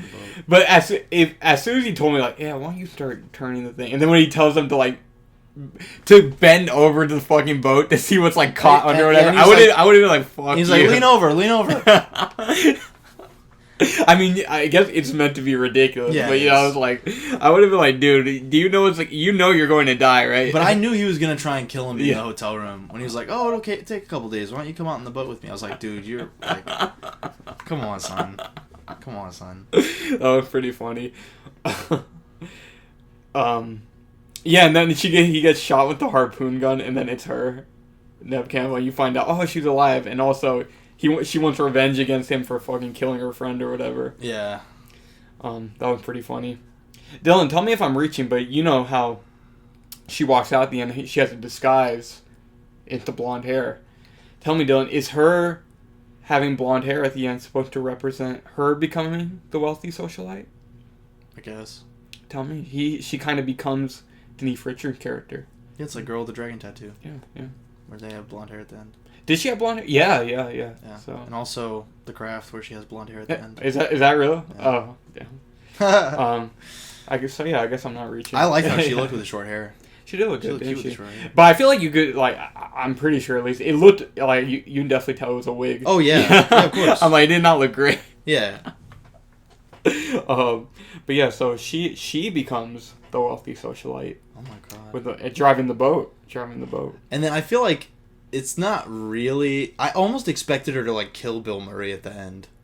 Oh yeah. I almost did. Yeah, another twist. Bill Murray is actually in cahoots with her the whole time. Bill Murray was in on everything. Yeah. We haven't even talked about his character very much. Well, yeah, because we kind of just went up to all the twists. Yeah. But there is like a nice amount of time where he's just working with, Neve Campbell. Yeah. No, not Neve Campbell. Matt Dillon. Yeah. I thought all those scenes were great. Yeah, Bill Murray was funny in this. Yeah. Honestly, I really did like if they kept on. I feel like I still would have enjoyed the movie if it was that all these students trying to fuck over the guidance counselor, because I kind of like that plot. I would have enjoyed it more. You would have enjoyed it more. I think so. I'm not sure, but I did enjoy that while it was happening. Yeah, and that was probably the best part of the movie. And Matt Dillon, Bill Murray being like the shady lawyer, like Saul Goodman, like you mentioned, and he's like the only one who would take the case defending him. You know what I mean? So yeah, I know if I'm now, I'm like, after watching Breaking Bad and this, I'm like, if I ever needed a lawyer, I'm getting like the shady one, because like I'm getting the shady one. They're the good ones. I'm getting the evil one, because they'll get you off. I'm not kidding. That was funny when he had the neck brace. Yeah. Right? Yeah, and he was like, sorry, there's an insurance guy. I don't have to wear this all the time. And it's funny when he takes it off in court, too. Yeah, after they win. Because it gets like... Because he's like, oh, I guess because at that point he didn't give a fuck, because he knows he's about to... Make him a lot of money. Yeah, I'm doing that. That was funny as well. I did like that court scene. So Bill Murray, we mentioned this at the beginning, but he doesn't have too much screen time, but what he does have is really funny. Yeah. Yeah. Shout out Bill Murray. Yeah, of course. I don't know. What anything else you really want to mention in Wild Things? I mean, you see Denise Richards' bottom. Yeah, like I said, there's definitely a lot of eye candy going on in this movie. Definitely. You see her boobs a lot. She's wearing in high school, wearing like a see-through bikini. Yeah. which is cool. Well, I definitely like you mentioned, definitely a lot of eye candy in this in this movie. Yeah, such as Kevin Bacon's cock. Yeah, of course, hanging down. It hangs really low. It did, didn't it? It did, didn't it? Oh, So I told you before we did this episode how there's a cool little a bit of a meta joke, I guess. Oh. Do you remember when they bring him back after Matt Dillon wins the court case? And it gets into like the second half of the movie where it's like Kevin Bacon trying to expose the conspiracy or whatever. Yeah. Matt Dillon comes to the police. What do you call it? Police station. Yeah. I was like, I forgot the fucking word for a second. And he's like, this is bullshit, Matt Dillon. He's like, that cop should be figuring out who killed JFK or whatever, because he's like, oh, he's a conspiracy theorist or whatever. Kevin Bacon is in the film JFK, Oliver Stone's JFK. Oh, how about and, that? Yeah, and that movie is about like the JFK conspiracy or whatever, and Kevin Bacon's in that movie. So I feel like, I don't know, maybe not, but I'm pretty sure, I feel like that's probably like a direct. I definitely think that's yeah, for sure. But it still plays in the movie like normal. Yeah, it worked well, but I was like, oh, it's not like a super heavy-handed reference. It makes sense in the scene. Yeah. But yeah, interesting. So there you go, Kevin Bacon. And I guess I didn't mention also this movie was directed by John McNaughton, director of Henry, Portrait of a Serial Killer. Oh yeah, another crime thriller. Definitely not as. I would definitely not call that movie a satire. And what's his name is in it? Michael Rooker is in that. Well, isn't like. I think the only like, not that even he's a big name. What's his name is in it though, right? Who? Matt Dillon? No. You're thinking about The House that Jack Built. Oh, you're right. Yeah. Okay, you're right. You're thinking about The House that Jack Built. Also a good movie. I did like that movie. But no, Henry, Portrait of a Serial Killer. That was in the 80s with Michael Rooker. Pretty disturbing movie. It's pretty fucked up. It like pretty much directly follows his point of view. And I feel like in serial killer, you don't get that very often in serial killers. It's usually like, you're following the cop or whoever, yeah. But this is completely from his point of view. It's very graphic, if you will. So I feel like this is kind of his forte a bit, crime thrillers. I haven't seen Mad Dog and Glory, another Bill Murray movie. He's in that. Mad Dog and Glory, him and Robert De Niro. Oh. I'll have to check that out sometime. That sounds good. I could do with some more Bill Murray. I could do with some Bill Murray. He was pretty good in this. So yeah, movie is not too deep or anything, but it's I found it fun. I think it's a fun movie. I don't know if you enjoyed it overall, but for me it's like a solid 7 out of 10. I quite enjoyed it. I would give it my classic 2 out of 3 stars. 2 out of 3 stars. So you did like it. Yeah. I was watching, I was like, well, don't like this. I really don't. I really don't know. It's funny. Yeah, it's funny. It is funny. It's and it's not like, I did laugh out loud a couple times. When Kevin Bacon came out of the shower, I did laugh. Yeah. And like I said, when he made them kiss, I laughed. But in general, it's just like an entertaining movie. Yeah. And it's not a movie where, like, honestly, I feel like most crime movies are like this. You're not gonna get much from it if you're like watching it and you're like, oh, I'm gonna solve the case. No. You're not gonna get much from it. You can't even really. You can't. No. Because of all the shit that happens. I mean, there's a few things, like you said, like when they set up at the beginning that Kevin Bacon like caught her for the weed. I guess that's like a little clue. Yeah, they give you. But that's like 5 steps behind the actual ending. Yeah, and also them mentioning, because this happens in court with Bill Murray, where he's like, what was Matt Dillon's character's name? Like Kevin Lombardo or some shit. I know his last name was Lombardo. Sam. Was it Sam Lombardo? Maybe. That might have been it. Yeah, something Lombardo. But he's like, Lombardo, he was your friend, and the reason you're mad at him is because he let you stay in jail. And that actually ended up being the truth. He was mad at him. She was pretty mad about that. Yeah, but the movie does do that well. It's like, because this ends up being true for a few things. It's like they do give you a piece of information, and it is true. It's not BS, but it's like they use it in a different context, I guess. Yeah, like they use a truth to set up a lie, but then the truth ends up being the truth in a different way. I don't know if that makes sense. No, I know what you mean. They're using something that's true it like you imagine like in the background she would be like, oh well, I'll just say I was mad at you for leaving me in jail. Yeah. But then in the back of her mind, she's like, I really am pissed. Yeah. Or it's like, oh, her hating Denise Richards, but they're working together. But then she actually does hate her for stealing her man. Yeah, but and for also being the rich girl, I guess. The main suspension of disbelief thing that bothers me in the movie is like this entire plan does hinge on all of them being really good actors. Yeah. So it's kind of distracting in that way. I agree. Well, no, I didn't find it distracting because I was like, when I watch it, I'm like, this is just like campy B movie ridiculousness. Which, if you know what, that is what I expected going into the movie. I thought that's what it was going to be, but I didn't know that it was going to be like so ridiculous to the point where it's basically a satire. I was not expecting that. I thought it was going to be a lot more straightforward and taking itself seriously, I guess. Well, yeah, I assumed the whole movie was the first act. Yeah, yeah. Which I do think I kind of would have enjoyed that more, maybe. Mm-hmm.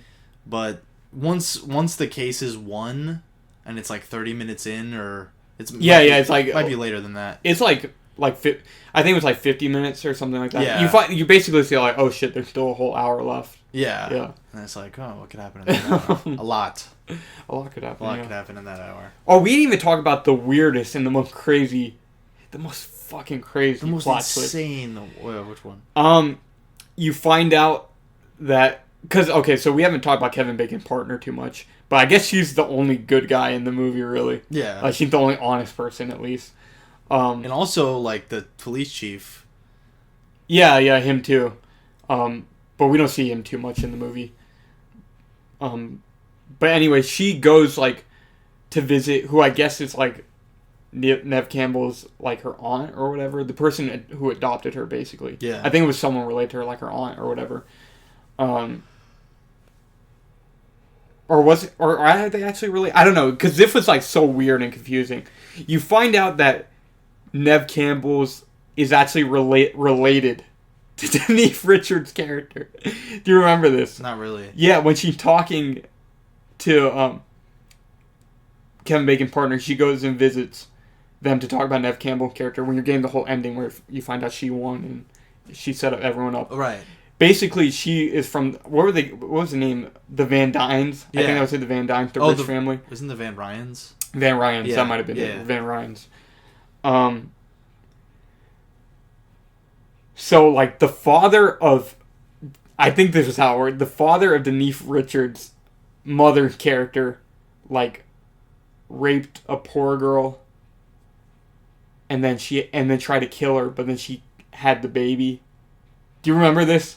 No. Yeah, this at the end. You don't remember this. This at the end of the movie. Maybe I was thinking at that point your whole mind was fucking blown. Yeah.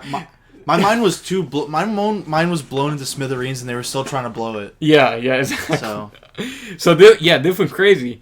But it was that scene where like the good like partner. Yeah, she talking to. Yeah, I was probably focused on like the 200 IQ thing and like thinking about that, but they were still going on about like rape and stuff. So basically, yeah, I think that was it. It was like the father of the mother of Denise Richards' character, like raped a poor girl and tried to kill her, but then she lived, I guess, or when she died giving birth. So they're like half sisters. Yeah. So not Denise Richards and Neve Campbell, the mother and Neve Campbell. You remember her mother who's like fucking the Spanish guy or whatever? That scene was funny too when the Spanish guy tries to kill Matt Dillon. Yeah! What the fuck? Because that was real. So that completely real. That's not like a setup or anything. That was like, oh, the mother actually hated... That's just a byproduct of like... of this whole shit, yeah. Because they had to actually make the mom think that, like, Denise Richards fully played into, like, yeah, he really raped me. Yeah. So we didn't even mention, that's her motive, basically, is that, oh, she hates her mom or whatever, and is in love with Matt Dillon, so she wants to fuck over her mom and take her money and run away with Matt Dillon. But, that was funny. Oh. They literally drive his car off the into the swamp, and then he beats his ass inside of it. It was funny when because he knocks Matt Dillon's Jeep into the swamp. Yeah, and then it rolls over and it crashes, and then he gets out and stumbles out, and then he's like, "Hey, are you okay, man?" And he's like, "Yeah." And he's like, "That's a shame," and he fucking starts beating him. That's fucking nuts. That was nuts. But to finish up what I was saying about that, so I don't even know how this works. It's like this is like completely nonsensical. But she gave birth and to Neve Campbell. So Neve Campbell is actually the aunt of Denise Richards' character, and I guess that's another reason she pinned too. Yeah, outside of just her stealing Matt Dillon, she's also pissed that she's getting the piece of the pie that she feels like she's entitled to because she's actually related to this family or whatever, or she is one of them, and she was fucked over for getting any money. So yeah, that was just another piece. And it's like I was kind of like, do they really have to add that? That's a really, I guess it does, like, because I feel like it doesn't change the ending at all. Nah, you know what I mean? Because it's like, you still get why she was pinned at her, but they added another layer. But that could be an element of satire though, because I feel like there's a lot of these crime movies or like thriller movies where at the end there's always some convoluted reveal about someone related to someone else. That's like, true. That is it's true. like, there's not enough personal stake, and we need a big twist at the end. We need a personal stake at the end. And also she made out with her niece, so that's hot. Yeah, it's certainly something. But I was like, oh really? What a movie! Yeah, what a movie. Maybe that's why she was hesitant to kiss her at first. Remember in the hotel? She was, yeah. But then she was cool with it in the pool. Yeah, and then after that, when they go to the beach, it's like, you know what? She'd be like, like they're a cute couple. Like she kisses her. You know what? Even fully knowing that they're related, I still ship it. Yeah, sure. I still ship it. They should have cast them as Thelma and Louise. That would have been cool, right? I would watch that movie. Yeah. Back in the 90s. Yeah. Instead of Susan Sarandon and Gina Davis, they made them younger and cast Neve Campbell and Denise Richards. Yeah. That would have been cool, I guess. Yeah. I would have watched it. Me too. So yeah. They have good chemistry despite this movie being really weird. Yeah, they do. I agree. Despite the fact that they're both like faking each other out or whatever the fuck they're doing. Yeah, I agree. I think you have to kind of take all the acting at face value. You know what I mean? Because I don't think the actors are playing it like twofold. Like I think they're just playing it straight for what the audience is supposed to believe at the time. Yeah. You know what I mean? I kind of agree. It's like almost like they were finding out the story beats at the same time as the audience. Yeah. Like they're actually trying to like as earnestly act out like what the audience is supposed to believe. Yeah. That's an interesting part. It's funny that Neve Campbell is in this and it was only a year after Scream. And I feel like they're not similar, but it's like they're both poking fun at their genre. They are similar in that they're both like kind of like dark satires. Yeah. I don't know if The Craft is like that or not.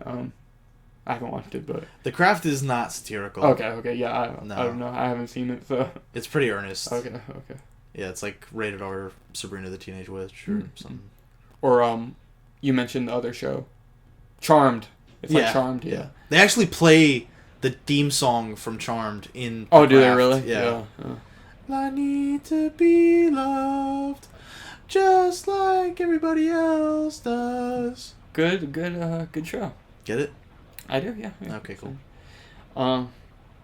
Was that the theme song of Charmed? Yeah. Was it so you're telling me, I didn't even know this, the Smiths' How Soon Is Now is the theme song of Charmed? I think so. Is it a cover or is it the actual one? I think it's a girl singing. Yeah. So. I am human and I need to be loved just like her. Oh, I didn't even know that. Is that a Smith song? The Charmed is my Charmed favorite. Charmed is based. Dylan, can we watch Charmed? No, I didn't even. Yeah. How Soon Is Now by the Smiths. Okay. I was like, oh shit. Yeah, that song is... can I tell a little cool story for RNS really quick? Well, do you mind if I finish? Oh, yeah. I was going to say, that song's burned into my mind because my mom used to watch Charmed all the time. Yeah, I was like, it has to be a cover. There's no way they played the Smiths version. But, cool little story. I saw Morrissey last weekend. Yeah, you're not kidding. Finally. You've probably mentioned it before. I remember in Scott Pilgrim you said you made a little joke like, he ordered a cool Smith CD from Amazon.ca. Oh, yeah. Yeah, but I don't know if we ever mentioned that directly, but I am a big The Smiths fan, my favorite band, and I also am a fan of Morrissey's solo work, and I got to see Morrissey, so That's all. I just wanted to mention. Yeah, that. and you got what did you get? You got I got a signed vinyl. Signed vinyl. Yeah, that was really cool. Did you like watch them sign it, or they were just on a table? Oh, they were selling them at the merch table. Oh, okay. So yeah, so yeah, so you got a shirt? RNS. I did. I got the tour shirt. That's badass. Yeah. Had a good time. It was a really good night. I went to Philadelphia to go see him. So yeah, you licked the Liberty Bell. Yeah, I licked the Liberty Bell like Barney Stinson. Yeah. No, it was funny because you said that, like you made that joke. You went and saw the Liberty Bell. I did. Did you guys go to the Rocky Stairs? We drove by it. Oh, you didn't stop? Yeah. Ah, that would have been cool. I was literally I was literally there for only one day because the only reason I went was just to go see the fucking show. So I didn't spend too much time in Philadelphia, but during the day we did go to the whole Independence Hall or whatever it's called, and go see all that. That's Benjamin badass. Franklin Museum. That was cool. Yeah, I saw the George Washington statue. Yeah, it was like we went to this restaurant and it was like, oh, that's like a 13-minute walk, so we just walked over there and then just saw all that stuff. So that was cool. That's cool. No, but it was funny because you texted, you sent the Liberty Bell, and you're like, I'm gonna look it. Yeah. And then you also said like later that night, you were like, oh, this is the best vegan burger I ever had.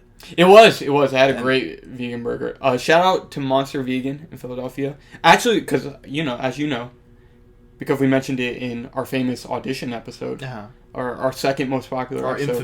Our infamous audition episode where I was sick. Oh, yeah. Because I had just come back from Philadelphia and I got sick. Oh, right. Yeah.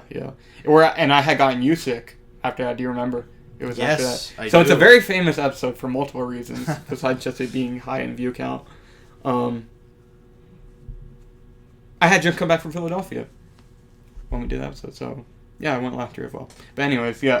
Well, maybe that's. And I went to that restaurant, but I ordered something else, and this time I had this vegan burger, and it was so fucking good. But that just licking the Liberty Bell and having the best burger you ever had. Pretty good day. 2 Him episodes in one day. Was there? What was the burger episode in Him? Remember the one where Marshall goes to New York? When he first moved to New York, he had that burger, and he's like feeling nostalgic, so he wants to track down the burger place, and they can't. Oh yeah. The one with Regis. Yeah. Good episode. So you had 2 Him episodes in one day. I guess the Northeast just has good burgers, I suppose. So does the Southeast. Yeah. The Southeast? I never had a vegan burger that good in the Southeast. Oh, really? Well, I'm talking about real burgers. Oh, yeah. But the Northeast... Yeah. I'm talking about ground-fed beef, Evan. I'm talking about... So, RNS listeners, if you are a vegan and you're an RNS listener and you're in Philadelphia or you ever visit Philadelphia, stop by Monster Vegan. Tell them RNS sent you. Tell them RNS sent you. Yeah. And it's a really cool place also because they're like playing on the wall. It's like a brick wall. They're playing like black and white horror movies. That's dope. Yeah, it's really cool. Yeah. It's really cool. The whole place is really cool. And they're playing like 80s music. That reminds me of there's some place called like... It's expensive though. It's very expensive, but it's really cool. All the good shit is, right? Yeah. But there's a... Oh, and all the menu items are like... Named after B movies? No, well, some of them are named after movies, but they're like quotes from horror movies or... Oh, okay. Or name... Like, the burger was called the Cthulhu Burger, which... Epic. Cool, and the drink I had was like... his name was Jason, and today was his birthday. Like, Friday the 13th, so that was pretty cool. That's epic. Yeah. It's a good time. There's a place like that in Atlanta. They don't play black and white movies on the brick wall though. That's awesome. But it's like but it's more sci-fi, not horror. But they have like some sci-fi horror stuff. I don't think I've been there. I forget what it's called. Speaking of Morrissey though, there is on Ponce a restaurant called La Ponce, I think. And the sign is a drawing of Morrissey. But I like for me at least, it's really stupid because it's like of course, if you know Morrissey, you know the Smiths. Morrissey is famously a vegan, but this is like normal burger place. It's like no vegan options, not even any like vegan options. It's like completely like I forgot what kind of food it is. It might be Mexican food. I might be wrong, but my point is that it's not vegan friendly at all, and it's like I don't know. In my opinion, I'm like that's really stupid. Like you famous vegan on the sign. But anyways, yeah. Sorry about that little tangent. No, we have a bit of fun. Yeah, we do have fun. Yeah. But yeah, Wild Things. Wild Things. It's another movie under the belt. Yeah, it's another movie under the belt. It was a good one. I enjoyed it. It's another classic. 7 out of 10 for me. And you said 2 out of 3? Yeah, 2 out of 3. 2 out of 3. Yeah. You know, it was entertaining. It was entertaining. I enjoyed it. It's a movie that would be funny to show people. Yeah, probably. Be like, but like I said, like if you, so, well, by this point I will have assumed you watched it. But for some reason you skipped to this very second in the podcast and you have not seen the movie.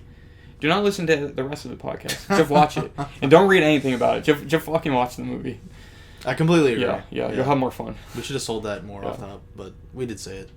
Also, speaking of Philadelphia and RNS podcast, we're going. Same thing for we're going to Philadelphia. No, same thing with Audition. Another movie that I recommend. You should just go in completely blind. Yeah, I agree. Yeah. I think. Well, I say Audition especially because that's probably a better movie. Mm. Oh no, Audition definitely is a better movie. But this movie is like Audition almost kind of falls into that same kind of genre. Oh, except it's not as sexually explicit as like the '90s American sex crime thriller, but it does have that similar vibe. It's for sure. Similar subject matter of like the main guy is kind of like I don't know. I guess he's not like a sex pest. Or like he's not a sex criminal or anything. But he did set up a fake audition to he's for a movie to audition women to be his wife. So I don't know if that's pretty bad. Because he's like exploitative. Yeah. Like that. So yeah, they're similar in that way. But yeah, no, Audition definitely a much better movie. But yeah. Dylan, should we get into some Wild Things fun facts? Sure. Would you like to do that? Sure. Okay. I feel like one of them is definitely going to be the JFK thing. So, you know what? I beat you to it. Already freaking called that one. Maybe one day we should review JFK. Do we have the same phone? I don't know, do we? Oh, I guess not. Maybe. The cameras look similar. Yeah.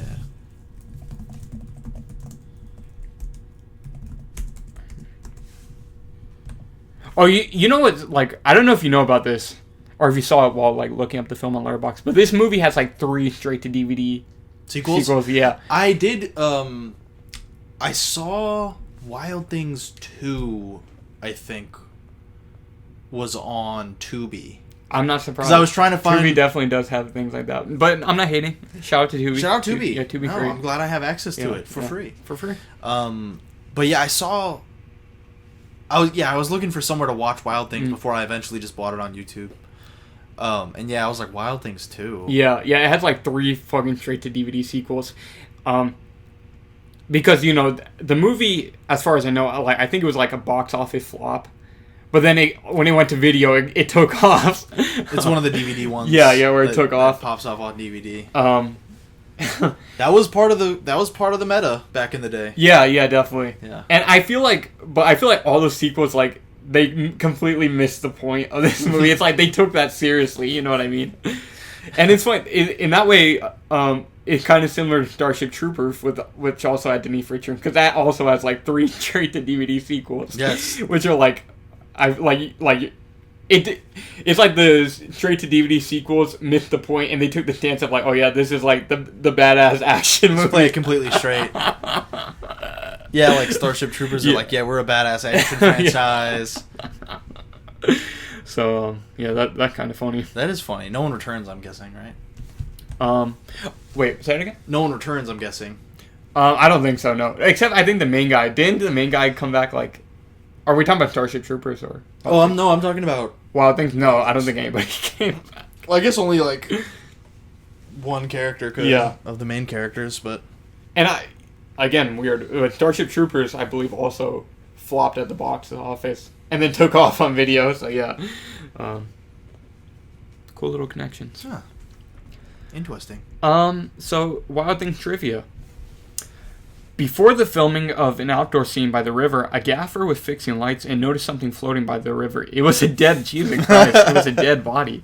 The police were called, and when they arrived, they anchored it to the dock out of sight of the camera. They removed it after the scene was shot.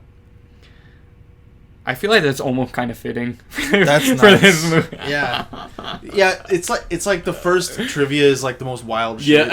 Like already. That's fun. According to Neve Campbell, in an interview for EW Entertainment Weekly at the time of the film's release, she, Denise Richards, and Matt Dillon all got slightly drunk on tequila in order to get past the nervousness of doing the three-way love scene. Maybe they started feeling like they were drunk, and maybe they started feeling it a little bit. Maybe I like this, you know. Yeah, they were getting a little bit too. If you ask me, they were getting a little bit too much. I'm like, are they acting? I feel like they're enjoying it. By God. Hey, okay, so that kind of feeds into what I was just saying as a joke, but Neve Campbell said in an interview that she enjoyed kissing Denise Richards. It was fun. Campbell told Rolling Stone about the film's most favorite scene. We just sort of went in and did it. Actually, we mixed margaritas and brought a bottle of wine in my trailer and got drunk first. Campbell wrote in her journal about the experience, okay, I'm going to make out with a girl for the first time in my life. It's so interesting that a lot of times you learn things about yourself and have new experiences when shooting a scene because there are things you wouldn't normally do in your life. But Richard found it all very weird. At one point, of course, the goth girl would enjoy it, would be more open-minded, and the socialite would not. That was a joke. At one point during Wild Things, we were shooting that night, and I just sat there and thought, it's 4 o'clock in the morning. I'm half naked in a swimming pool. I'm making out with Neve Campbell. What am I doing here? She told EW. Whereas Richard went topless for the scene, Campbell decided not to show anything because she felt it was gratuitous. Well, you know, this is a very gratuitous movie. Yeah, so. I mean, did you read the script? Did you watch the movie? Oh. Do you want to do the next one, though? Yeah, Would you like to read some I would trivia? love to. In an interview with Maxim magazine, Kevin Bacon noted that he has a no nudity clause in his contract and that he was a producer of the movie, so technically he could have sued himself. Mm-hmm. He was a producer of the movie. I did notice that credit at the beginning of the movie. It said produced by Kevin Bacon. I was like, oh, cool. I like Kevin Bacon. I do like Kevin Bacon. I just watched him in Guardians of the Galaxy Christmas special. I just watched him in... I saw something recently with Kevin Bacon. What's it called? Steve Carell, Ryan Gosling. Oh, yeah. I know what you're talking about. What's it called? It's a good movie. Yeah. But remember, Kevin Bacon's like the guy Steve Carell's wife and cheating on him with. Oh, right. Yeah. And remember Ryan Gosling punches him in the face. Yeah, badass. Yeah, badass. Sigma moment.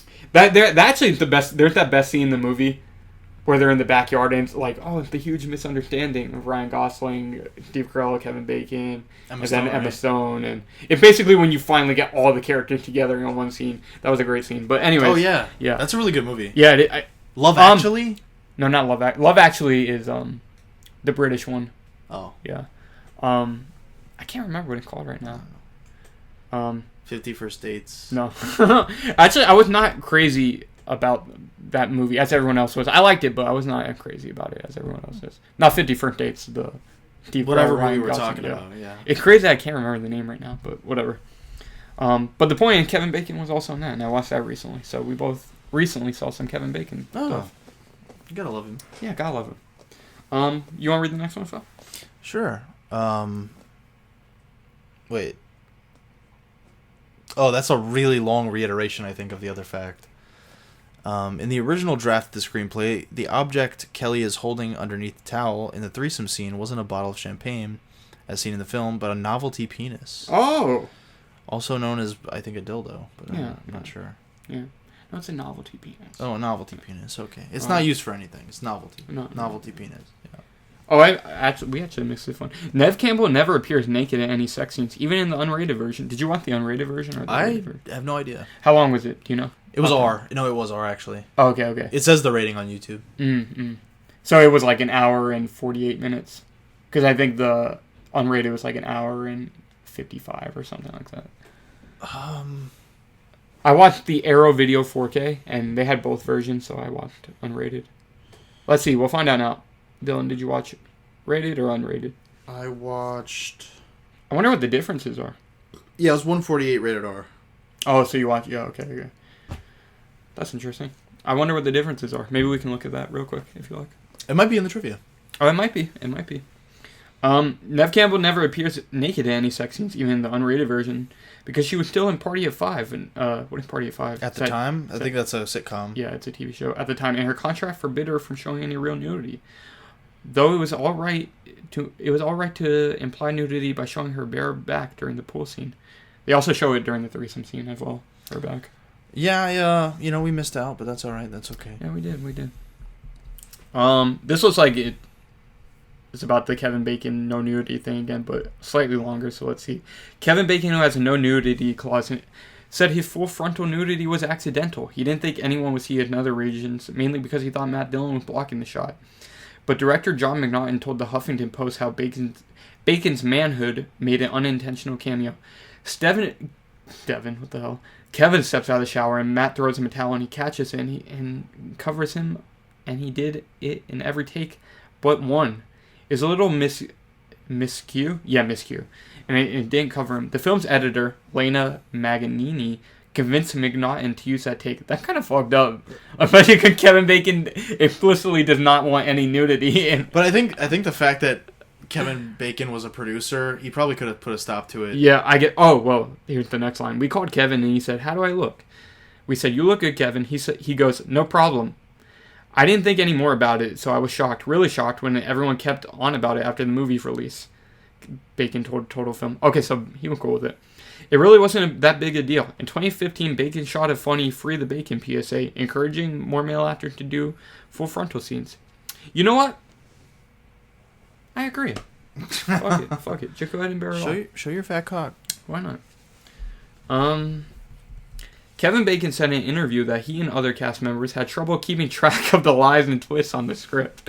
To determine their motivation each scene, the cast each had to gather with the director, writers, and producer to establish a sequence of events. Bacon said, "We sit in rehearsal trying to piece together what was going on in the script, whom we were lying to about what, and it just gets so complicated we have to stop and rest." That kind of goes to our point where we were talking about how the actors seem to be playing it for the most part straight.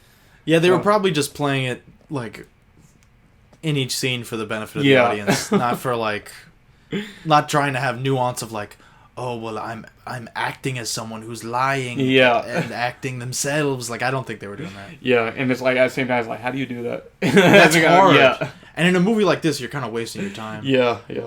Even trying to do that, because I feel like there's certain times where that is necessary, where it's like you really do want them kind of double acting. Yeah.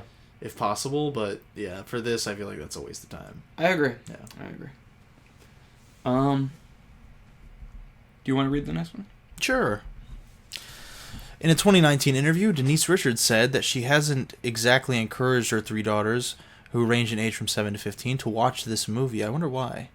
Because of her nudity and sex scenes, I definitely did not give them a copy. I told them, I don't want you guys watching this. Because one of my daughters brought it up to me, and I was shocked. A couple of friends had told her about it, and I just said to her, I would appreciate if you didn't watch it. It's not age appropriate, and it was a movie I did. It was a script I loved. It's me being creative. I worked with amazing actors, and one day if you do see it, you may not agree with my decision, but that's what Mom decided to do. She added, it's weird for them to see their mother in something that's sexy or different. I think it would be very rude for me if it were my parents. So Denise Richards has children. She does. I think at least 1 or 2 of them are also Charlie Sheen's kids. Oh, really? Yeah, because they were married for a period. I did not know that. I don't know if all 3 of them are, but she definitely does have at least 1 or 2 children. That was similar to the fact in Starship Troopers, though, where he's just like... Oh, yeah, the lead guy. I don't want my kids watching that. Yeah. Which this is worse than no, definitely. Troopers. Or is it, Dylan? Yeah. Because is violence worse than sex? Well, this you get both, actually. So yeah, that's what I'm saying. Like, I think Starship Troopers is a little like, oh, if you watch it with your dad, and maybe they explain to you like, oh, this is this is kind of making a joke of the military, like it's making fun of people that want to force violence on other people. But this one, it's like, all right, kids, like here's the moral. What's the moral of this one? Yeah, I don't know. Does it even have one? I don't think so. Yeah, it's like, I feel like more of it's just like we said, just kind of being a parody of that genre more than anything. I guess don't be evil. That's the moral. Or be evil. Or yeah. If everyone is evil to you, be as evil as possible and fuck everyone over. It's be the most evil, smart person in the room. Yeah, exactly. Yeah. Mission accomplished. Kevin Bacon not only has a role in the film, he is also one of the producers, as we mentioned. But when he first picked up the script, he thought it was the trashiest piece of crap he ever read. He once told EW, but every few pages, I kept discovering that it wasn't what it seemed. He said, every few pages there was another surprise. That is definitely true. I suppose. Even though Susie and Kelly's characters were supposed to be in high school, Nev Campbell was 24 and Denise Richards was 27. Yeah, in my opinion, at least, they definitely do not look like they look young, but they don't look like high schoolers. Yeah, they look like college. Yeah. College age, at best.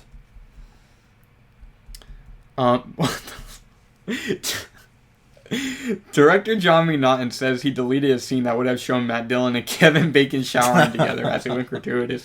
Yeah, that might have been a little too, like... Is that also a twist that they're gay? I guess that would have been funny. But. I mean, maybe it's like, what's his name? Wait. Yeah, maybe Matt Dillon was supposed to be like, oh, he seduces everyone. Yeah. Like, he wants everyone to be in love with him so they won't betray him or something. I don't know. I guess that would have been funny. That would have been cool. I like that.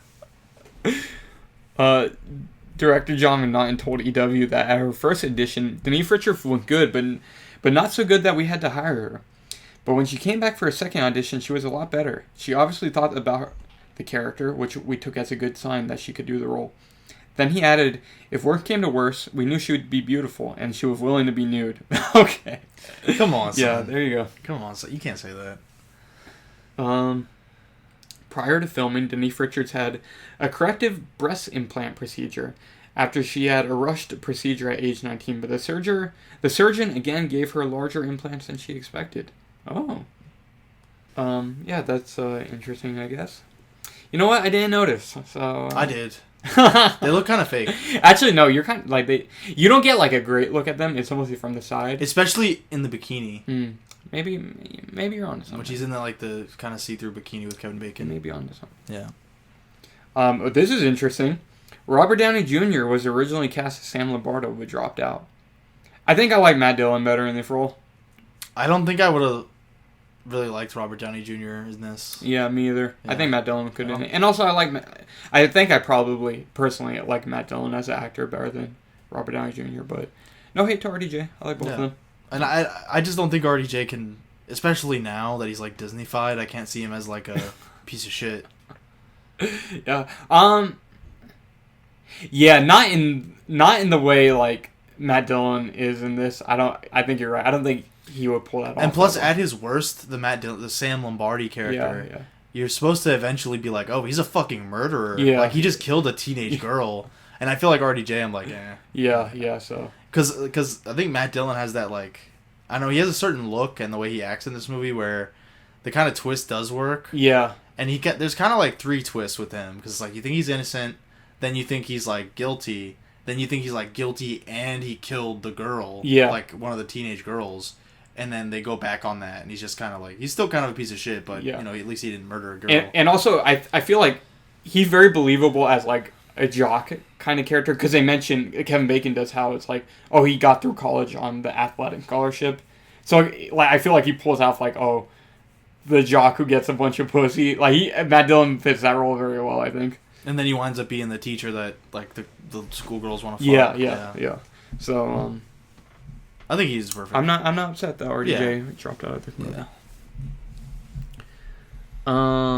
Who cares? We kind of mentioned how Bill Murray doesn't have a mass role, so. Director John McNaughton said that when making movies with sex and nude scenes like this one, the first thing he asks his actor is, have you read the script? All nude and sex scenes are in his scripts. He said he doesn't pull a trick on actors like, oh, I know it's not in the script, but do you mind taking your clothes off? What he's found often with actors is that they feel a lot of trepidation up front. But once they feel that they're not being exploited or tricked in any way, they start to get into it. Once they do that, the clothes start flying off. And things that they said they wouldn't do at first aren't a problem anymore. They push it further once they're in the comfort zone. Well, that's that's certainly respectable. I guess. But it sounds like to me it's like, oh, you don't try and get, You don't try and trick them into the scene. You trick them into doing more in the scene than they thought. I can't lie. The way it's worded does sound like it ends up sounding a little bit more evil. Yeah, it's like don't be predatory up front. Be predatory like after you get them in the door. Make them comfortable. Yeah, but once they get comfortable, the flows come flying off. But the part about like it being in the script and like basically knowing up front that sounds that not like, even having it in the script is fun. Yeah. So good for you. Good for you, John McNaughton. Teresa Russell played Denise Richards' mother despite only being 14 years older in real life. I mean, that's a pretty significant age gap. We didn't talk about the mother too much, but I mean, she's kind of nothing. Like, I mean, she's fine. Yeah. It's kind of funny when they first pull up. Oh yeah. When Matt Dillon first brings her home, and she just walks out like in a bra and panties. Yeah, and like a robe that's like barely on. Mm. Oh no. What I didn't mention, because I said, she like hates her mom and wants to take her money, but she also hates her mom because she's also in love with Matt Dillon, the mom, and they have an affair with each other. But yeah. In the three-way scene in the original version of the screenplay, when Susie removes her tank top, she has a couple of tattoos and a pierced nipple. I would have liked that. Cool. Fits her character. Yeah, it's very character driven. Yeah. Do you want to go to spoiler trivia? Yeah. I'm just seeing if there's anything cool.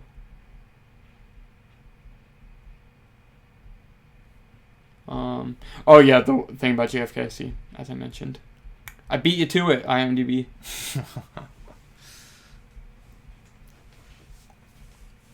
This is such a stupid, like, you know how you said, like, some of the fun facts are so nothing? Yeah.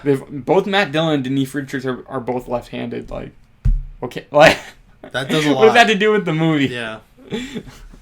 Anyways, Yeah, it's like Denise Richards and the director both wear contacts. Good. Great.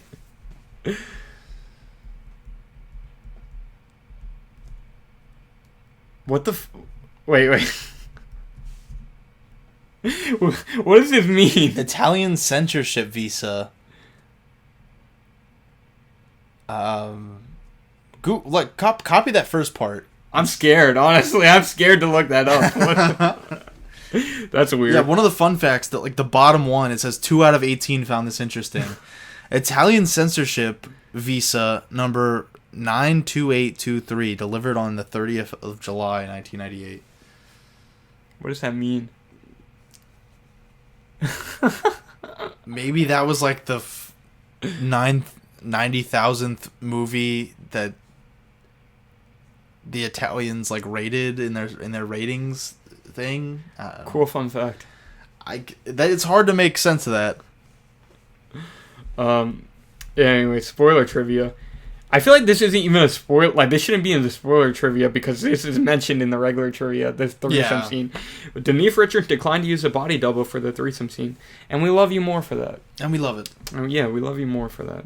Beautiful, beautiful woman. Susie's ulterior motive for using Sam Lombardo and Kelly to steal Sandra Van Ryan's money was revealed in a scene in the unrated version that was cut. Oh. That makes sense. I think this had to do with, like, you were talking about what the fuck. I don't remember seeing that.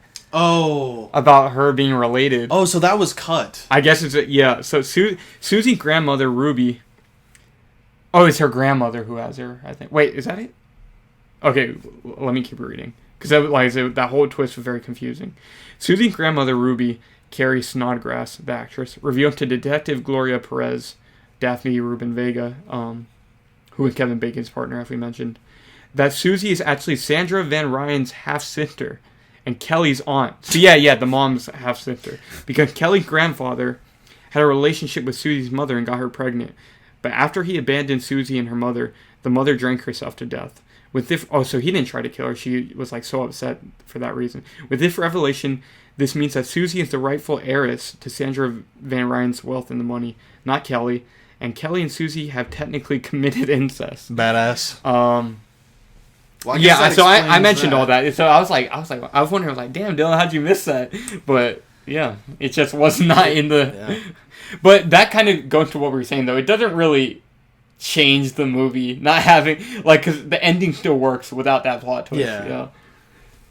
Anyways, when Lombardo talks to Art Maddox about his fishing photograph, Lombardo tells Maddox that the photo is a barracuda, and that is poisonous and it will kill you. To which Maddox replies, I could say that about most of the girls you date. It certainly is a foreshadowing to Sam's death. It is. Big brain plays. Yeah. Big brain. I like that. The teacher was nice to him. I like when he's like...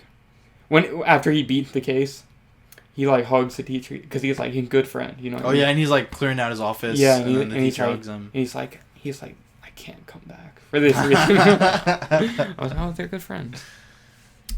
Kelly skeet shooting. What the fuck, skeet shooting? In the scene in which Sandra talked to Lombardo on the telephone, foreshadow Kelly's death. How? Because she's shooting things and then gets shot.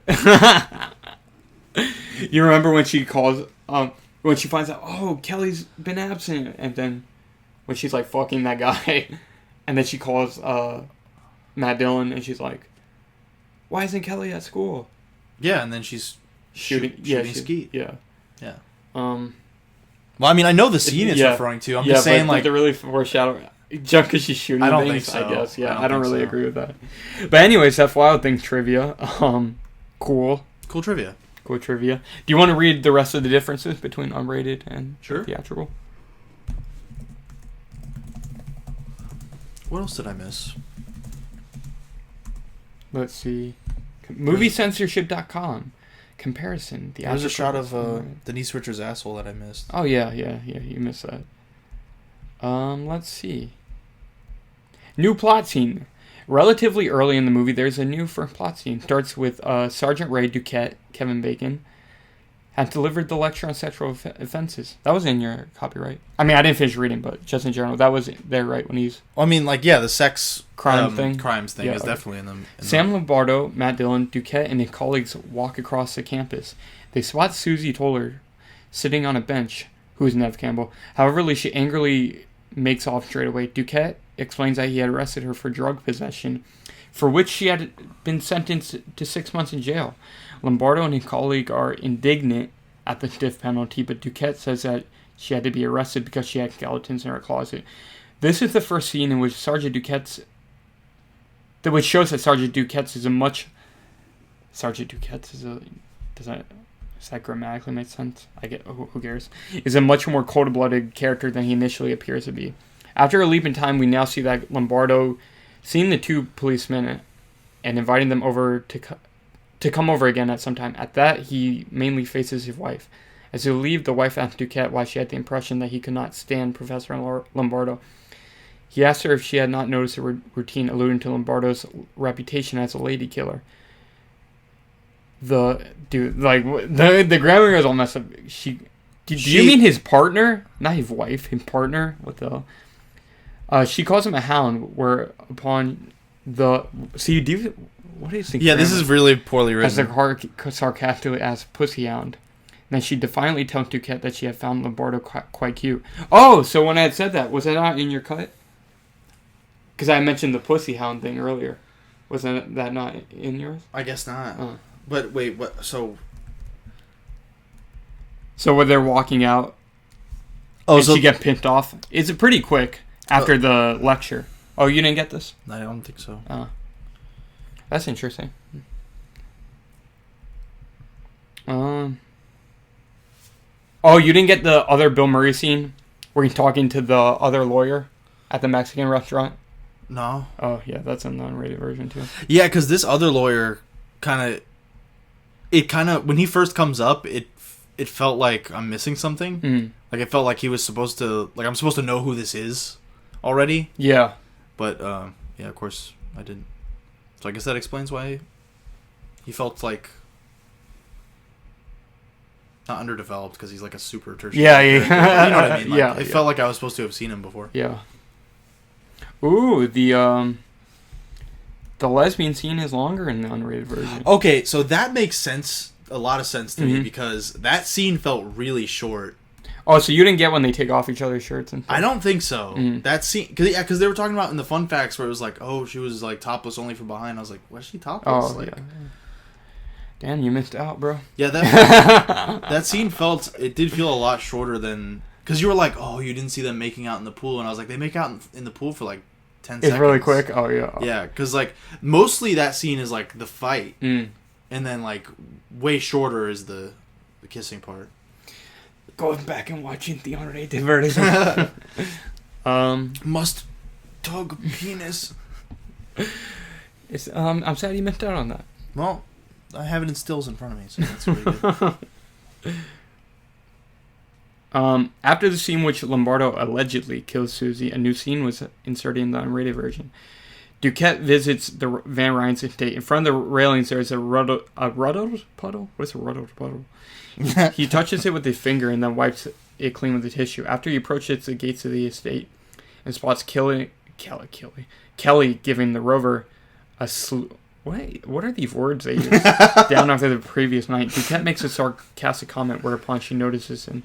Furiously, she walks up to him and tells her to leave the premises. He replies that he was not actually on the premises. Then he asks her what she wants to do. What she wanted to do, call the police. After all, he was a cop himself. However, Kelly hoses him with the pipe she is still holding in her hand. Duquette watches her angrily while the hose is still thrashing about on the ground. Oh, you didn't see that? Nope. Oh, you know what's funny? Because when that happened, I was kind of wondering, like, oh, is that a penis joke? Like, she sprays him with the hose, and then it's like, she throws on the ground, it's like spraying around. And he was just watching her, like, you know, in a bikini. Perversely. Yeah, in a bikini washing the car. So I was like, oh, is that a little penis joke? Not little penis, but, you know, it's a little joke about a penis. A small joke about a penis. Yeah.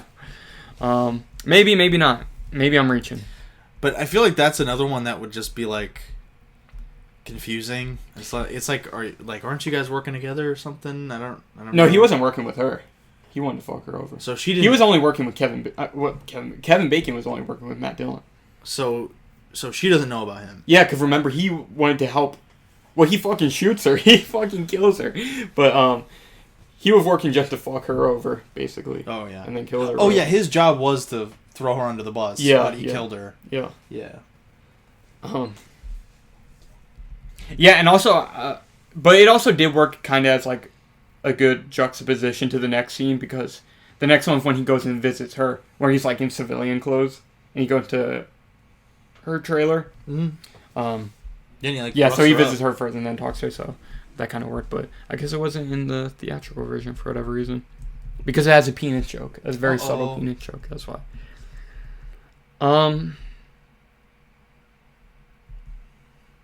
New plot, let me see.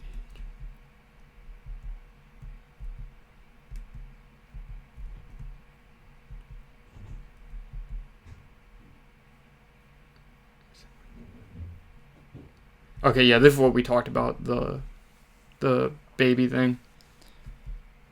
The incest baby sheaf related thing. Interesting thing to cut out. I guess maybe they thought the general audience would think that was too shocking. Who knows? It does seem, because the whole movie is just like wacky twist after wacky twist, so to put on like an all-encompassing like, final twist is kind of like, I don't know. Yeah. It's only it's only shocking enough to be in an unrated cut of the film. You need a big boy to buy that. Yeah, exactly. So the scenes during the credits have Are there extra scenes? Yeah, there are 2 more scenes in the unrated version. One of them being when she poisoned him? No, that was during the actual movie. No, I mean, like, I just saw them drinking something, so I was like, oh, is that... It had been mentioned before that Kelly ran away from home on the day that her father shot himself. I guess we didn't talk about that, but yeah, her dad did kill himself. I guess that's kind of a thing I didn't really think about. Both of them have daddy issues. Yeah. Both of them, because, you know, she doesn't have a father, and then her father killed himself, and then Matt Dillon, you know, they're both in love with the older man.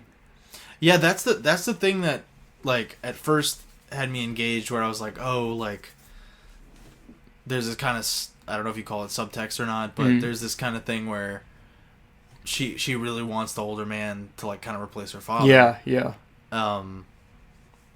But then that winds up being like they say it literally in court. Like, did Bill Murray say that? No, what's her name? Susie. Oh yeah. What's her name?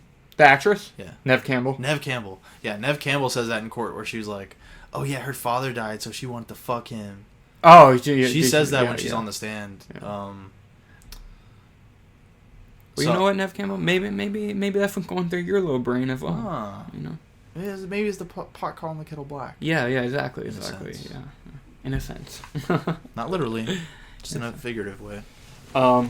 But yeah, so it had been mentioned before that Kelly ran away from home on the day that her father shot himself. She was found in the hotel being extremely high on coke.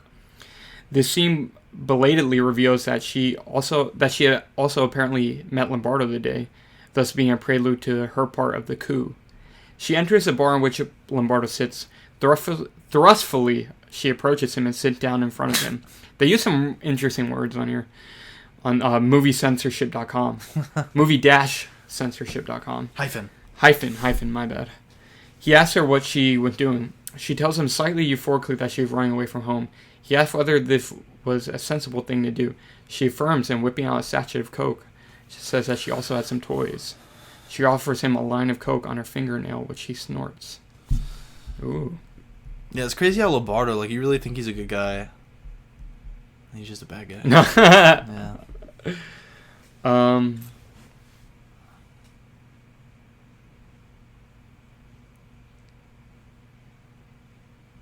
Oh, okay, yeah. The original line, which in the theatrical cut they made her say, in one that where you find out in the context, like one of the context scenes you get, that Neve Campbell was actually pissed off about Matt Dillon having sex with Denise Richards and wanted to fuck her over and was working with him to fuck her over. She says, that little straw up Kelly's nose or that dog collar around your neck. In the unrated version, she says, that little straw up Kelly's nose or that dildo shoved up her ass. That's Ooh. Yeah. What is that in reference to? What is she talking about there? Remember she had the pictures of them, like... Oh, so she's describing the pictures. Yeah, okay, yeah. That's what it was. Yeah, that makes more sense, because the Matt Dillon character doesn't seem like the type of guy who would want a dog collar around his neck. You know what I mean? Yeah. Yeah, he's more of the dominant type. More of a Sigma male. Yeah.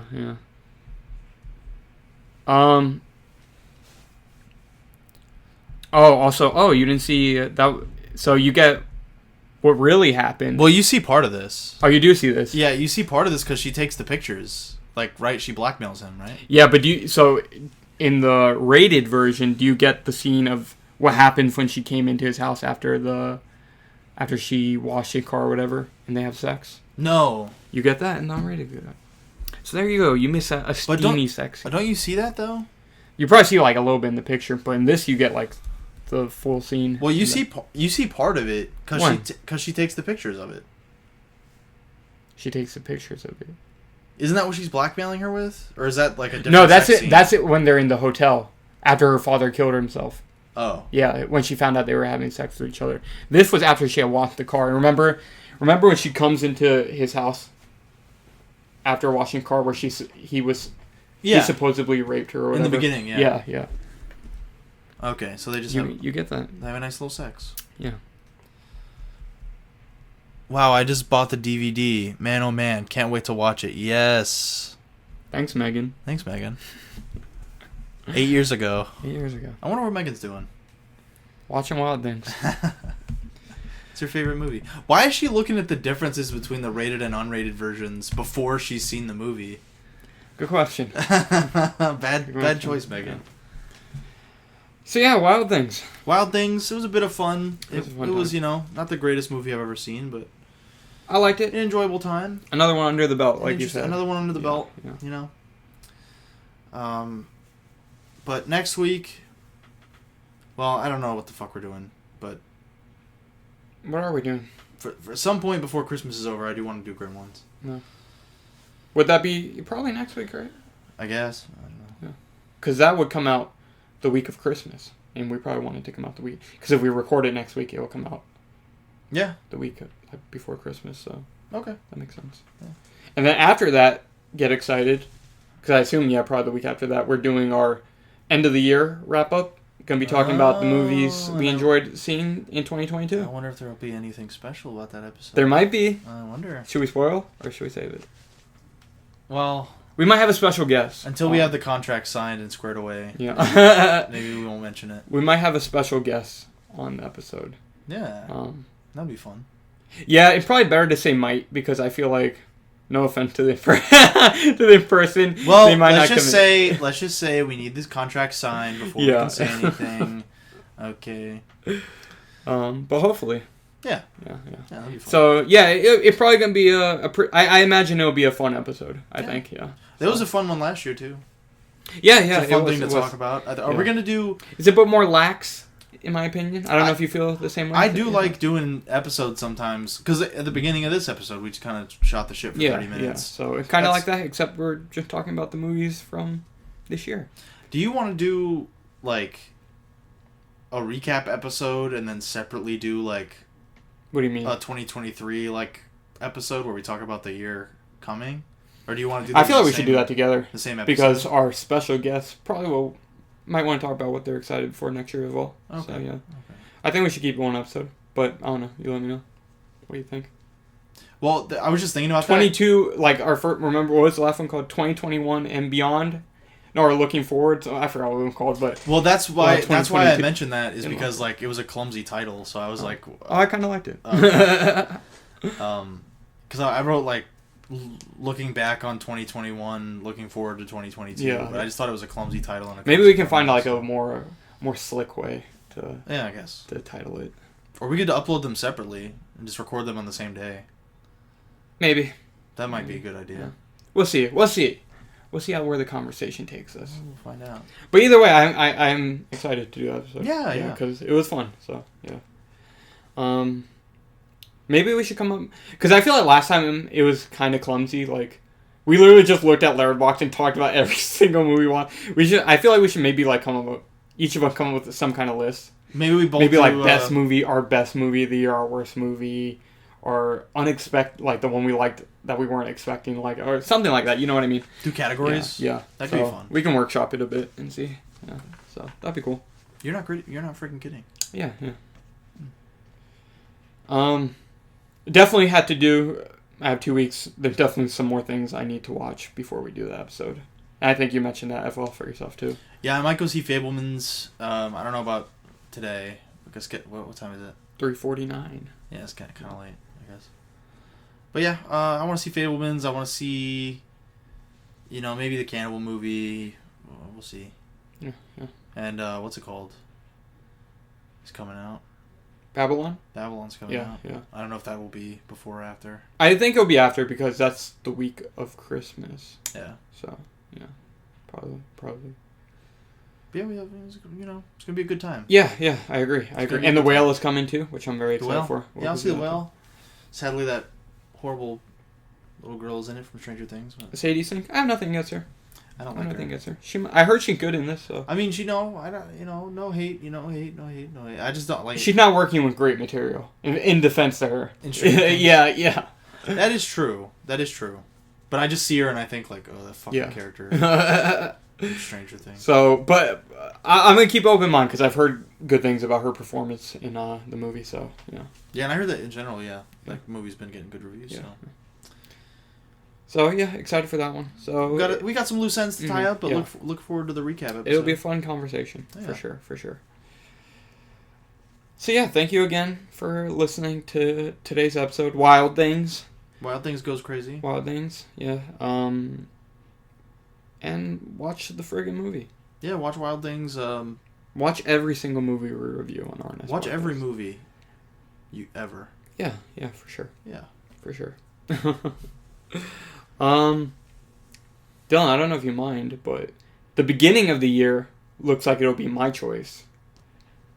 And it's a few weeks away, but should I spoil what we're gonna do for the beginning of the year? Sure. Our first. I'm thinking of doing the Japanese crime thriller horror Cure. Cure. Yeah. I've never heard of it. So look forward to that. Hopefully, it'll be a fun way to start 2023. And look backwards to this. Yeah. So I wanted to give you a little hint of what's to come. Interesting. Yeah. That'll be fun. Yeah, because we have the Gremlins, the recap episode. And then it'll be 2023. And then it'll be next year. Yeah. So. That's scary. Yeah. Oh, goodness me. But at least, we get to see Ant-Man, Quantumania, awesome. and various things such as that. Yeah. Bill Murray's in that as well. Is he? Yeah. Oh, yeah, isn't he Kang or something? Yeah, he's Kang. Bill Murray is Kang. No, what is he? I have no idea. Oh. I seriously have no idea who he plays. Okay. He plays a funny Thanos from a different universe. Yeah. He played a funny Thanos. But yeah, thank you for listening. Thank you for watching, and I hope you're excited for all our cool stuff coming up. So stay ready for that. Stay ready. And have a great day.